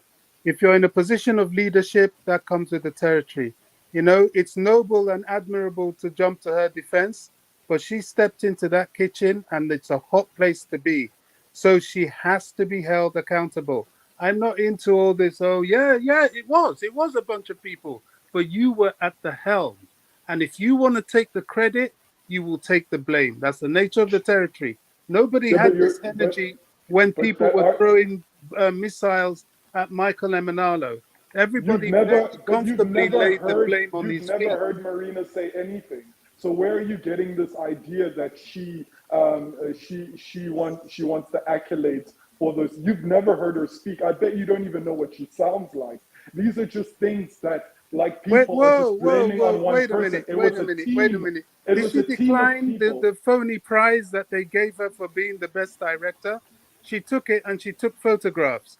Did she ever not write statements? I mean, come on, let's be real. This is football, top flight football. If you're in it with everything. Yes, she's a pretty lady and that we understand that. But that's not what this is about. If you're in a position of responsibility, you will be named and shamed as well as be glorified when the time comes. She's the one being so blamed I for don't these buy decisions. all that. Nah. She's the one being blamed for decisions made by a group of people. That doesn't even make sense. Yeah, she led that group of people, didn't she? Here's the thing. Here's the thing. Let me just say something. Let's move on from the Marina argument because we'll keep going around and around. And for me, I'm against the fact that most people blame her for everything that's gone wrong in terms of transfers. Again, I will argue strongly that I think that's wrong. Again, anybody else, Bobby and others, they have every right to argue otherwise. But for me, again, I agree with Lionel. It just doesn't make sense because she's just a negotiator and should be blamed for the transfers that fall through. And remember, because of how close she was with Roman, every decision she makes, Roman probably knows about her. Exactly. And probably will say, go ahead or don't do this. Yeah, but that's an argument for another day. She's left the club. We're here now. Boehly again. Faldiazo. I think if this is Boogeyman, I know you're very strong at again. That is arguing how bad Marina was. But even him agrees the sacking and the timing was just wrong. It wasn't a smart move. No matter, like I've said before, no matter how bad she was, you think she was at the club. It just doesn't make sense that she left. Petr Cech left. Forget what we're reading, that they're available, that they can reach them, consult with them. No, it just doesn't make sense when club is still in a transition period. It's not a smart move as somebody who's a billionaire. That begs the question, you must know that he didn't become a billionaire by being stupid. So, but this one is really a stupid mistake. Again, Stupid says they had no choice. Okay, that's another thing. Cannot chart why sanction on love. I think I get the argument now. If the club is okay the way things are now, prior and post in a free loanee, why don't guys just give us a break? France. Again, the Gunners took 2 weeks after the Gabriel Jesus deal was done to complete. So why are you getting worried? That's a good question, and that's why I say I'm not worried yet. And when my brother Rodrigo asked me when am I going to start getting worried, I said I don't know. And truthfully, I'm not really worried yet, and I'm still confident we'll have a good transfer window, and we'll end up signing players. We'll go, wow, we didn't even know we were looking at this place. Amen. Manchester United just signed their first player as well, so we're the only top 6 club to sign a player right now. Yeah, so that helps you. That makes you even happier, right? And that guy, the guy that just said, "Why are you worried?" Yo, bro, we were linked to Gabriel Jesus. The same time, Arsenal were linked Exactly. heavily. But we're probably very serious. Yeah, exactly. Albeit when that happened, they've just signed him. So they've signed him in a considerable amount of time. At the same time, we were linked. Manchester United just announced their new left back signing. Tottenham has signed 2 players since then. Why is there not an argument for Chelsea fans to just have a little bit of concern as to what is going on? You know? No. If you remember, IBC, my brother, I've said it on occasion. People have the right. I know. For obvious reasons, they should be concerned. Go ahead. I know. I understand. But it's just like when, the comment before said, oh, we signed someone, Gabriel after 2 weeks, why are we getting worried? Things like this situation should raise your spider senses a little bit, and it should be tingling as to say, yo, something might not be fishing right, and we may not be prepared for the first match of the season, and it might be a bleak August for us. And when the first Premier League game is in 4 weeks. We'll now be playing catch up. We will now be playing catch up from September, October, and then probably find, you know how the game goes. We've seen this episode so many times. And you don't want to be in that situation, especially when players like Haaland have just joined Manchester City and they don't know when they're going to stop scoring. And so overall, you're worried? Yeah. Well, here's some positive news. There's concern, definitely. But someone's got positive news. I just said on Friday, on Thursday for you guys, that's when the kit's getting announced. And there was the rumours that were saying that the kits are going to be announced with Raheem Sterling. So possibly Friday we can see Raheem Sterling. Oh, it's Thursday, sorry. That should have been done last week, bro. That's an English transfer. My brother, that's an English transfer. This deal, even Fabrizio Romano indirectly said it was done. Well, it is done. It's just that's not the problem. I'm not sure. I can't believe anything until I see a player holding the shirt. Sorry, IBC, go ahead. You were saying something. Is this what we need? This isn't what we need right now. It's a nice deal, but is it what we need? It isn't. But that's what Tuchel identified, right? Let's just do hypothetically. This is what Tuchel identifies. This is what he needs promised right now. 6 signings. He probably knows he needs a defense, but he's just saying, you know what? I need a right winger. They're getting, albeit the point is pulling them over the line. You know what I'm trying to say? So now, you're pulling them over the line. How long is that really? How is that really taking long? Realistically, it's English transfer. It's not even an international. Let me ask you this, IBZ. To you, is this a marathon or a race? No, but it's getting players ready. It's not a race, but it's a race. Because, you have to get players ready. Players need to get ready for the preseason. We're going to be playing teams in preseason in August, in July, in the whole of this month. What if players get injured? Are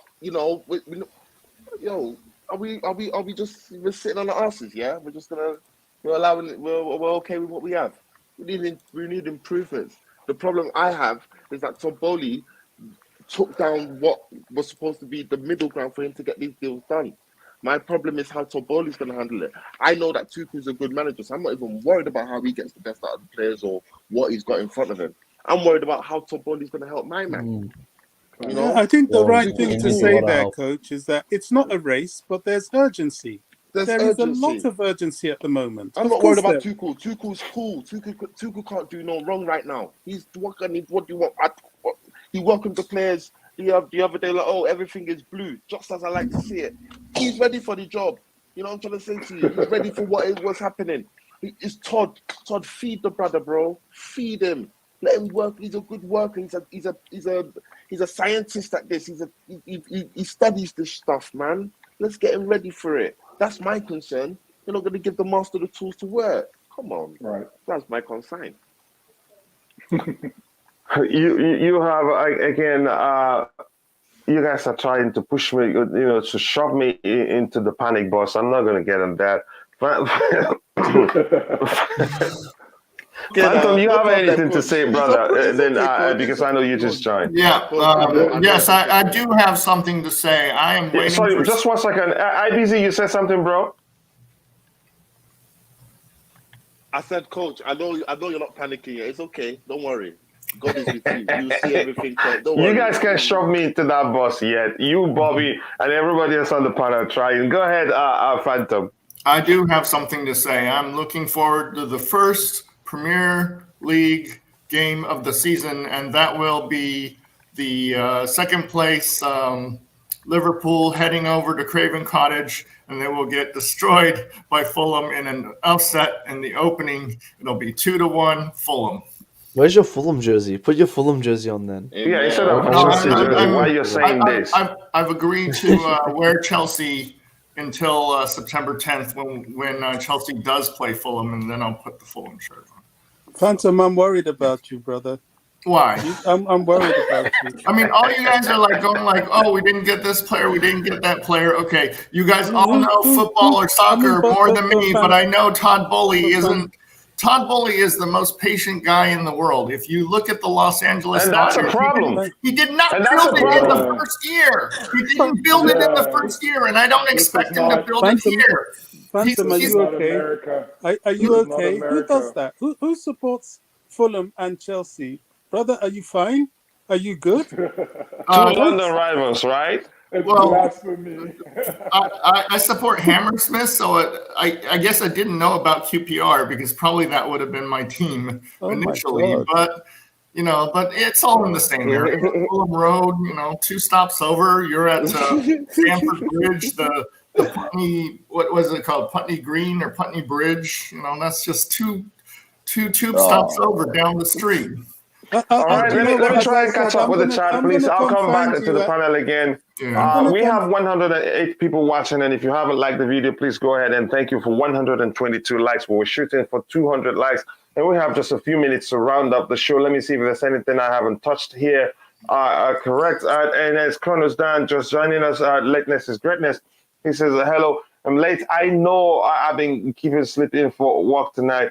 Like and subscribe. No worries. I understand. Bills don't pay themselves. We're all going to work.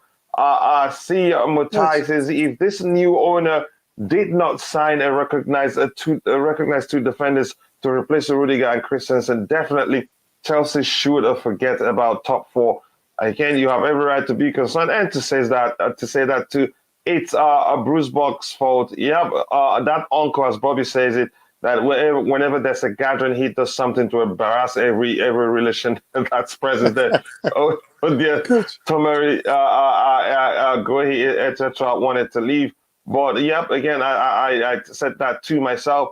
Again, I'm going to skip quite a few. I think that's a question I wanted to, let's move. We're moving on to the next topic. There's something else a question I wanted us to talk about here. Blame Marina for putting up with Avram Grant's love child and Ronaldo shoot. Again, I knew that was going to start some argument with True Blue there. Anything else here? I'm just going to move to the bottom. Let's see. Anything to address here? I don't think there's anything to address there. If I see anything to address, I will most definitely do so. Here, there's something I highlighted here. Is it this one? Which one it is? Now, we're talking about how Manchester City signed Haaland. Again, the question is, what they did, I don't know which one will be correct to plug in there, that they didn't just talk with him just a week. They started talking with him for a pretty long time. Anybody on the panel want to talk about that? This question on the screen. I was going to say something else quickly. Yeah, go ahead, brother. Yeah, I was going to say, those programs where they say, who would you most like to meet? And people say stuff like, maybe the Queen or Barack Obama or, I want to meet Phantom. I want to meet, I'm going to come look for him. buy him a drink. I'm here for you, my brother, because I think you need that. How can somebody? Mr. Bobby, I want you to realize where I'm coming from, okay? My investment in Chelsea is as deep as Christian Pulisic's investment in Chelsea. I came along with him and Mauricio Sarri, so I haven't been a fan that long. Okay. So it's not, the Dallas Cowboys have disappointed me for 27 years in a row now. I've been a fan of Dallas since 1977. Okay, so I did stick with one team for a very long time, and it's been very, very disappointing because the law of averages is 1 in 32, right? And now we're on the 27th year of losing or not winning the Super Bowl. So if I'm looking at Chelsea, I'm going like, well, last year I thought Lukaku, or we needed a striker, and that was going to be the finishing piece to get the Champions League, perhaps the Premier League, perhaps the FA Cup and the Carabao Cup. Yeah, I was stupid enough to think that last year we might be going for the quad. Okay, I mean, so going into the season, it looked very, possible for that. I thought Thomas Tuchel was this, really incredible person, but then now it seems like he can't even take the players he has and come up with a system that makes it work. Instead, he's one of those coaches that has to have the players to fit into his system rather than develop a system with what he has. I mean, I'm not so impressed anymore. And I like you, man. The very first reason why I came to Chelsea was because I was living in the area called Detroit, Michigan in America, and they are called the Detroit Lions in the American football. And some of my friends there, I picked Chelsea because I said, hey, look, I'm a Lions fan too. It was kind of a joke, and it kind of stuck on. And then when Christian Pulisic came, I came over. And then when I went to London for the first time, I lived in Hammersmith, so that was near Fulham. And then I found out that Chelsea played in Fulham. This was before I even knew Fulham had a football club. So I said, yeah, let's go with Chelsea. So my investment in this team is not that deep. It's not like your lifetime Zola. I've been a fan since, Zola, Giancola, Zola. No, I have not been a fan since then. I haven't even been a fan since Drogba. So yeah, all right. You're all right, not that deep. You're all good.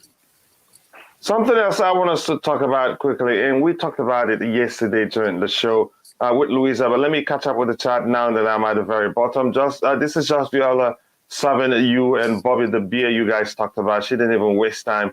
Again, Libor says you're a Cowboy fan. Try being a Chargers fan. He's talking to you, Phantom. Naked is active again. Yeah, they have, I think, a zillion account. If you block them, they come in with a different account again. They don't have, and they're probably automated. So there's something that Fahim suggested I should use that will automatically remove it. But I was a bit reluctant to complete the setup because it has access to all my video and capable of deleting it. So I just said, okay, hold on a bit. I'll find another way how people can change the world again. Anything else here? Let me see if there's anything else I want to address here. And Lee says there's a few of us in here of a certain age who have had to watch Chelsea through thick and thin all our life.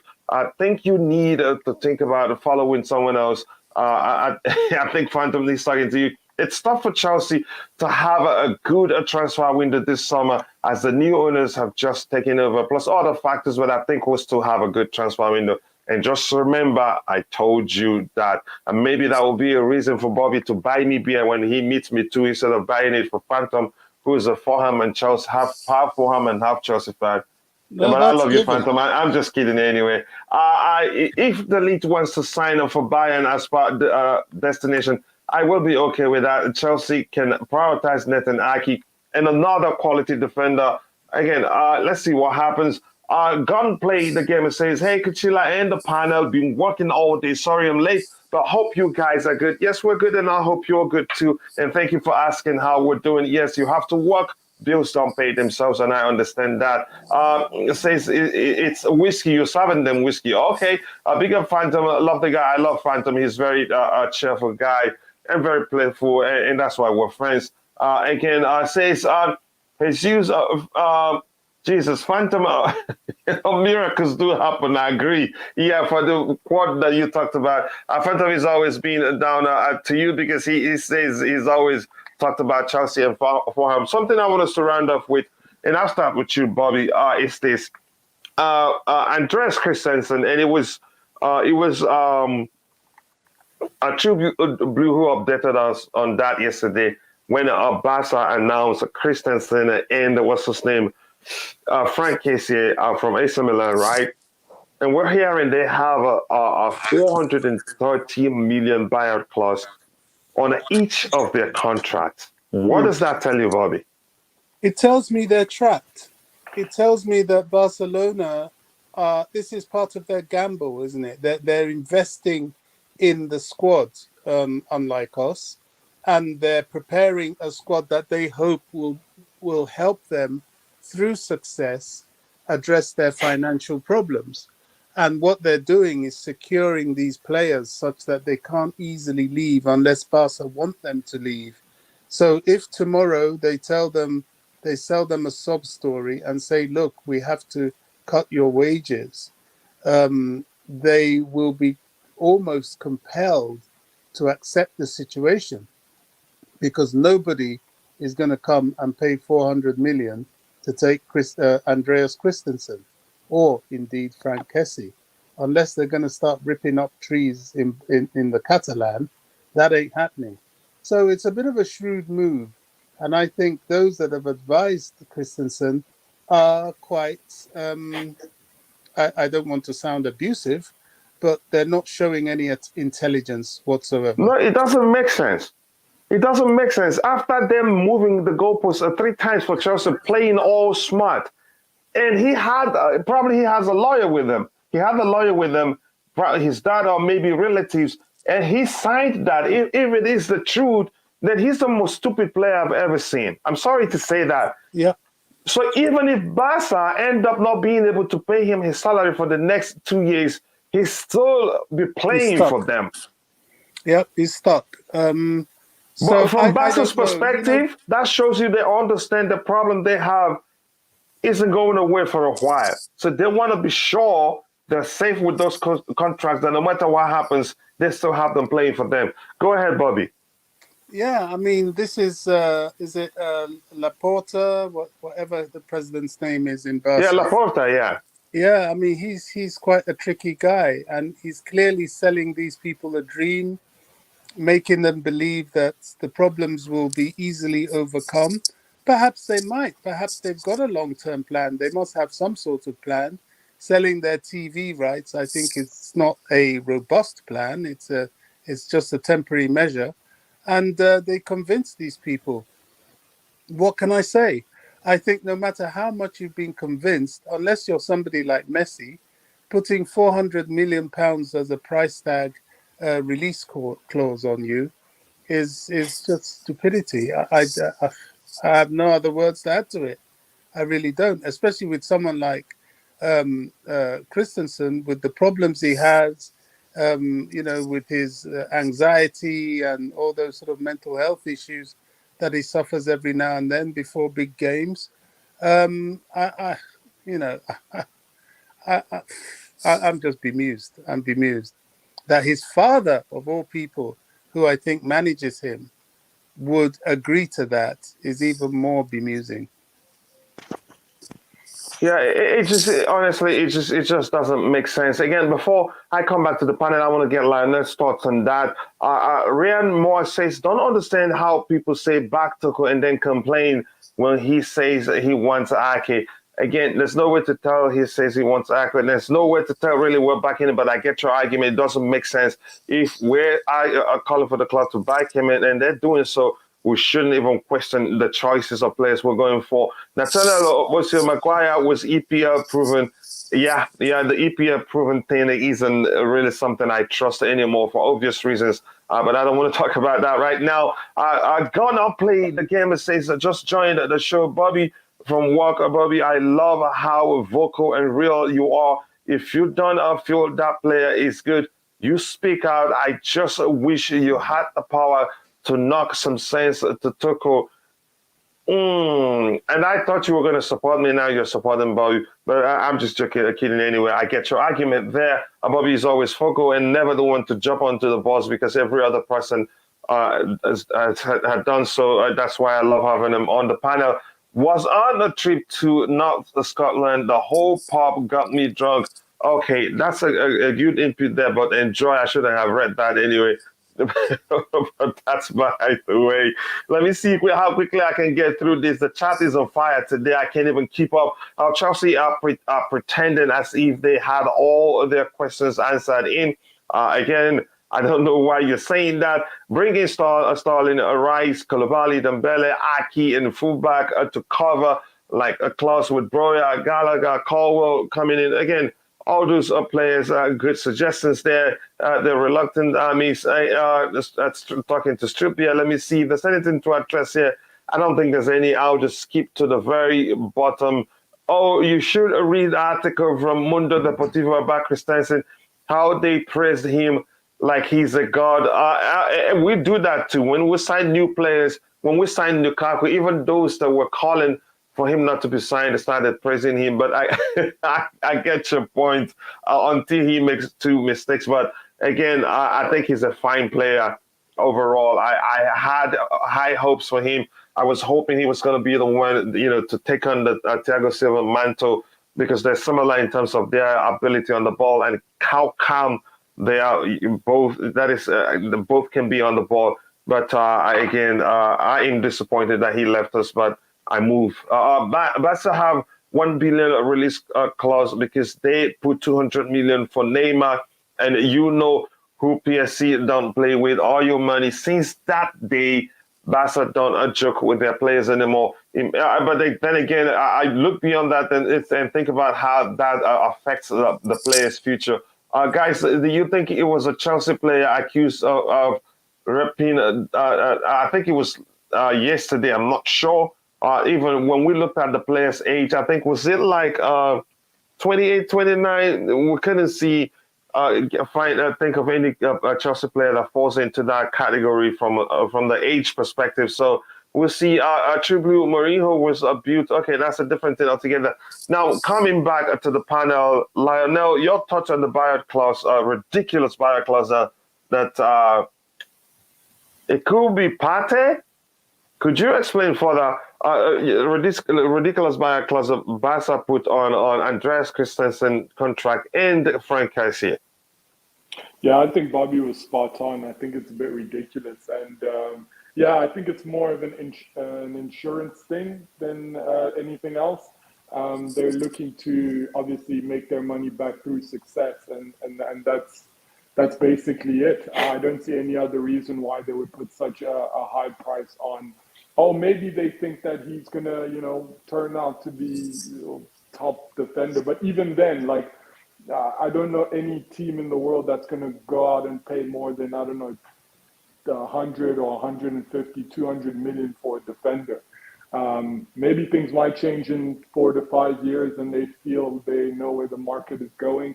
But yeah, ridiculous. I agree 100% with Bobby. It's just a waste of. It's a waste of paper to write that onto a contract for Christensen, to be honest. Yeah, I don't know why he did that after playing all smart with Chelsea, but probably because he couldn't swallow his pride and then look for somewhere else. But because the whole world has heard that he was going to Barca, he just had to do that. Again, if you're watching and I haven't followed you on Twitter, please do follow me, and I'll follow you back the moment I see you follow me. Because most of you, I don't know your handles to find and follow you. But that's, by the way, IBC, can you talk about the buyout clause thing on the contract of Andreas Christensen? How much was the buyout contract? I didn't even look into that. 430 million. How much? 430 million we're hearing. You see, that my mom used to tell me something, yeah. Actually, it wasn't my mom. It was my teacher, yeah. You see the cane, yeah, that you don't want them to flog you with, yeah. You see later, it's you that's going to use that same cane and flog yourself. You know what I'm trying to say? You see Christensen, yeah. Barcelona will sell Christensen, He's not going to stay there for life, yeah. So he's going to sell, and that 430 million, they're not going to recoup, yeah. And the club he's going to go to is not going to be a club, yeah, that's going to do well. So you just leave Christensen with that 430 million release clause. Then no one's ever gonna pay it because it's not gonna be then activated. They're gonna sell him before that's done. How old is he? Man, good riddance. That's not my business. Can go and if you like injury, if you like whatever. Make it go Hawk transformer if you want. I swear. The Christensen, I don't know. He failed my hand, and you know what? On this program, I was telling you like something we could rekindle something like we can, you know, like this new owner can come in. Obviously, evident this new owner can't do jack all, but I was in the impression that this owner could come in, new representatives, sit him down, speak about the vision, all of that. It could be rekindled, but no, seems like he's had his heart set. Christensen unveiled his Spotify X Barcelona colours. The unveiling was very rubbish, very, very rubbish and tacky, if you ask me. And yeah, you know, I hope we play him in Champions League and knock him out. I feel like a broken record when I say that Todd Boehly took 5 years to take the Los Angeles Dodgers to the World Series. Yeah, that helps us. That gives us confidence in it. Yeah. But obviously, this is the demand for football / soccer, how you want to call it, is a bit more than baseball. Do you know what I mean? Or you know, it's a bit more than that. You're gonna have to be very aggressive.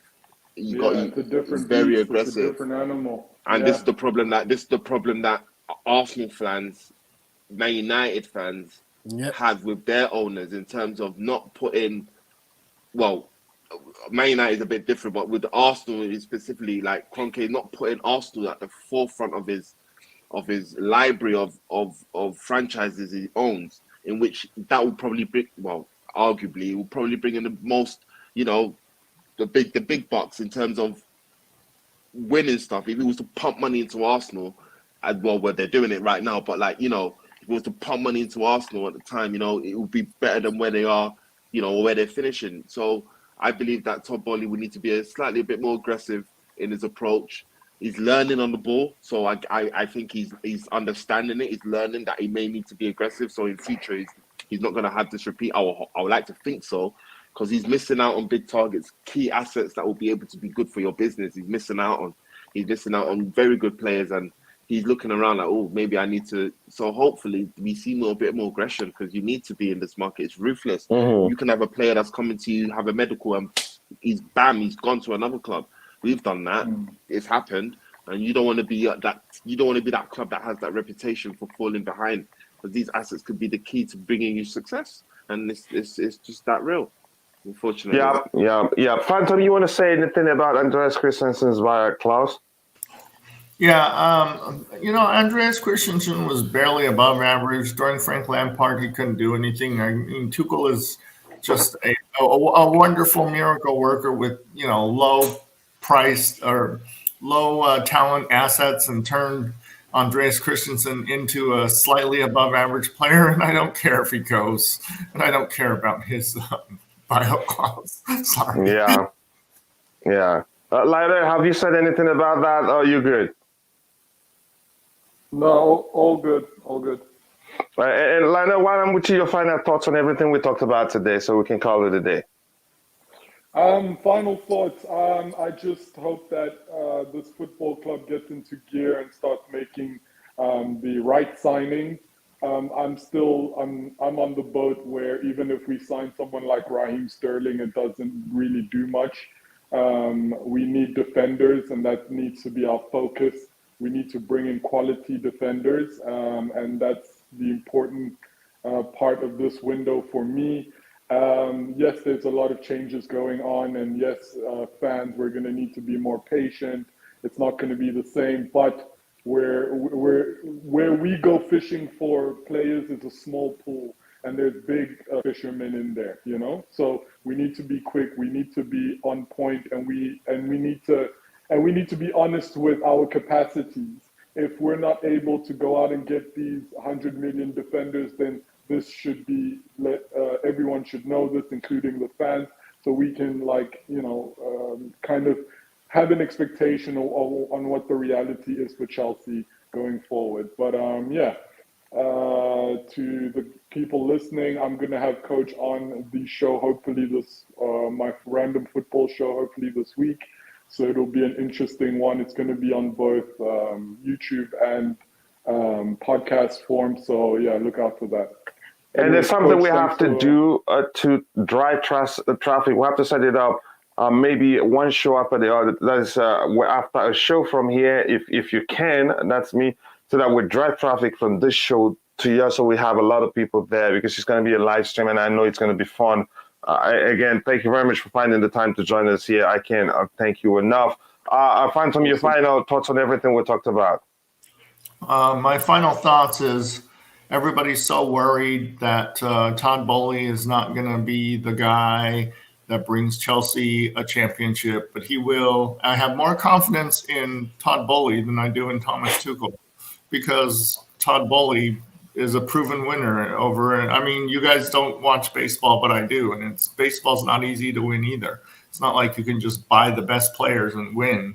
You have to buy the right players, and I think Todd Boehly is going to build a team the way the Liverpool did, is by constructing a team that's going to use, Thomas Tuchel patiently over the years. I think that you said earlier in the day that if Abramovich was the boss, he might have already fired Thomas Tuchel because Lukaku told him to. I mean, So this is a new era where we're going to slowly build a team. I don't need the Premier League championship this year, and we just had a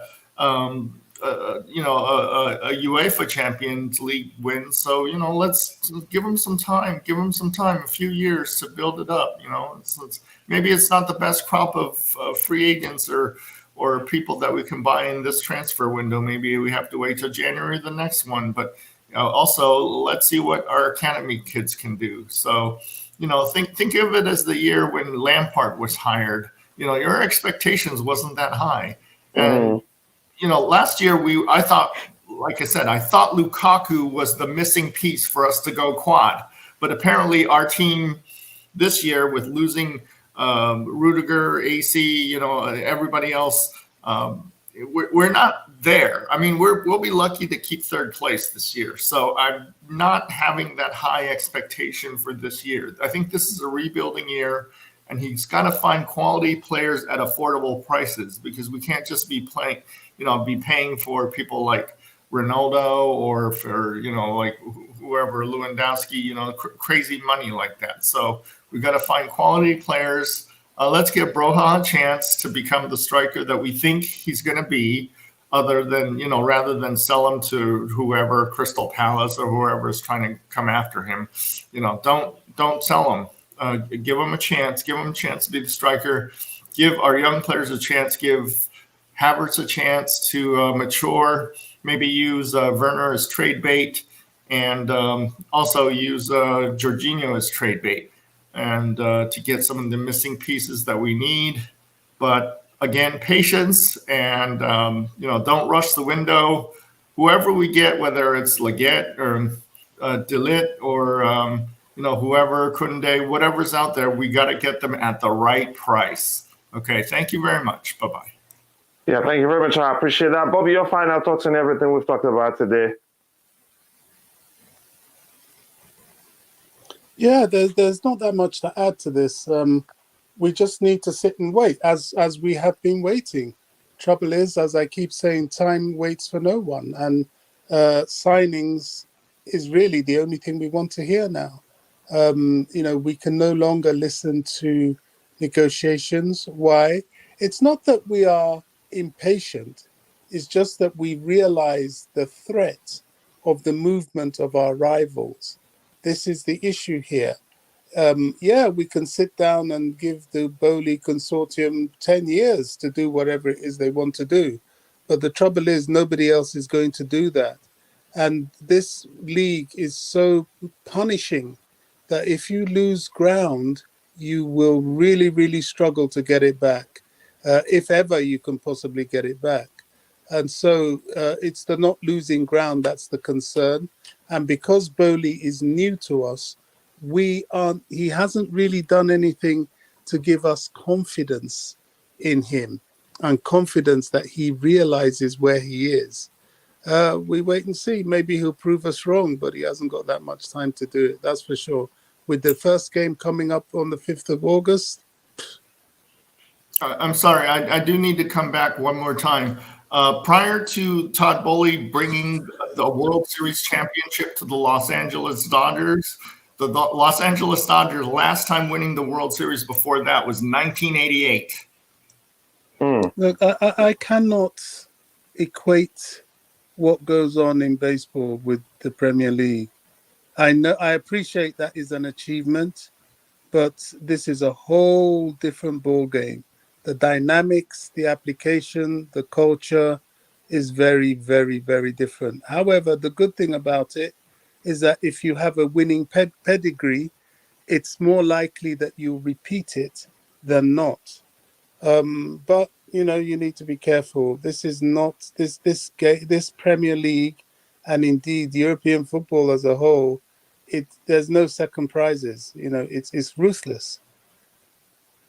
Yeah, I do agree with you. How about you, IBZ, my brother? Your final thoughts? Yeah, really is. It's not like I don't have faith in Todd Boehly.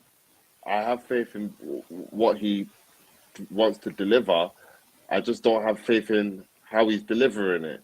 And he needs to be able to put people in place that he can help learn from, football heads in place, so that things can get done very quickly. Because we're gonna, if not, he's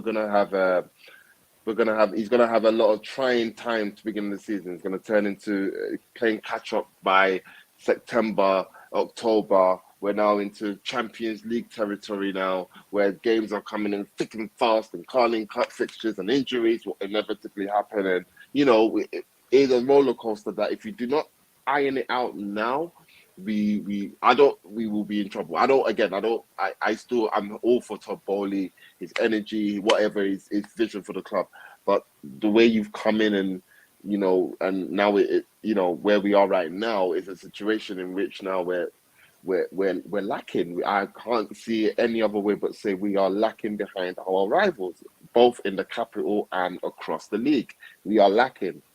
I'm sorry to say, and he needs to see that as a wake-up call. That boom, let's sort it out, which I hope he's doing.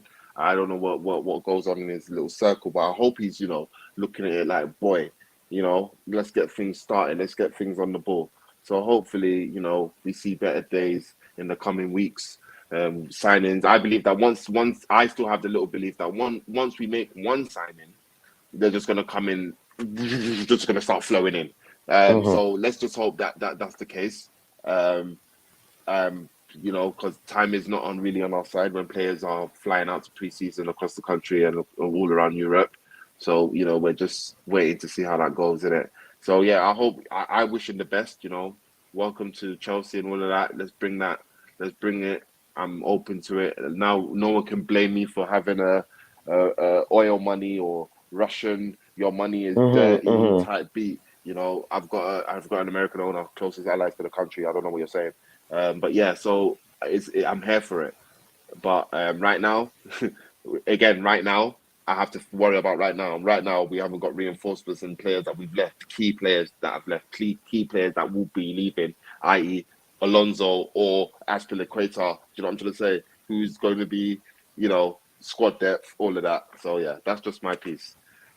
Yeah, again, thank you very much. We're all entitled to our opinions. The truth is, we have every right to panic, but we deal with situations differently. Different individuals, I said, because we're individuals. My advice to everybody is just calm down. And like IBZ alluded to, he has the confidence that once we sign the first player, there's a chance a lot more will follow.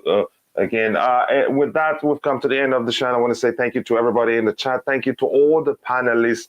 Again, I'll start adding I'm working on it, adding the information in the description section in case you want to reach them. It's been a brilliant, educating show of that, and I enjoyed it. And hopefully everybody on the panel enjoyed it, and those in the chat, I hope you guys enjoyed it too. Look forward to seeing you all guys during the evening show, which will be hosted by my co-host Louisa. So I want to say thank you to Street Beer, the queen of all streams. Thank you for being there, and thank you to Lee. Thank you to Ryan Moaz. Thank you to True Blue for all the great inputs there. Thank you to Queen of the House, Just Viola, and everybody else. If I miss your name, apologies. I'm only a human being. Thank you very much. God bless us all, and cheers. Cheers. God bless you. See you.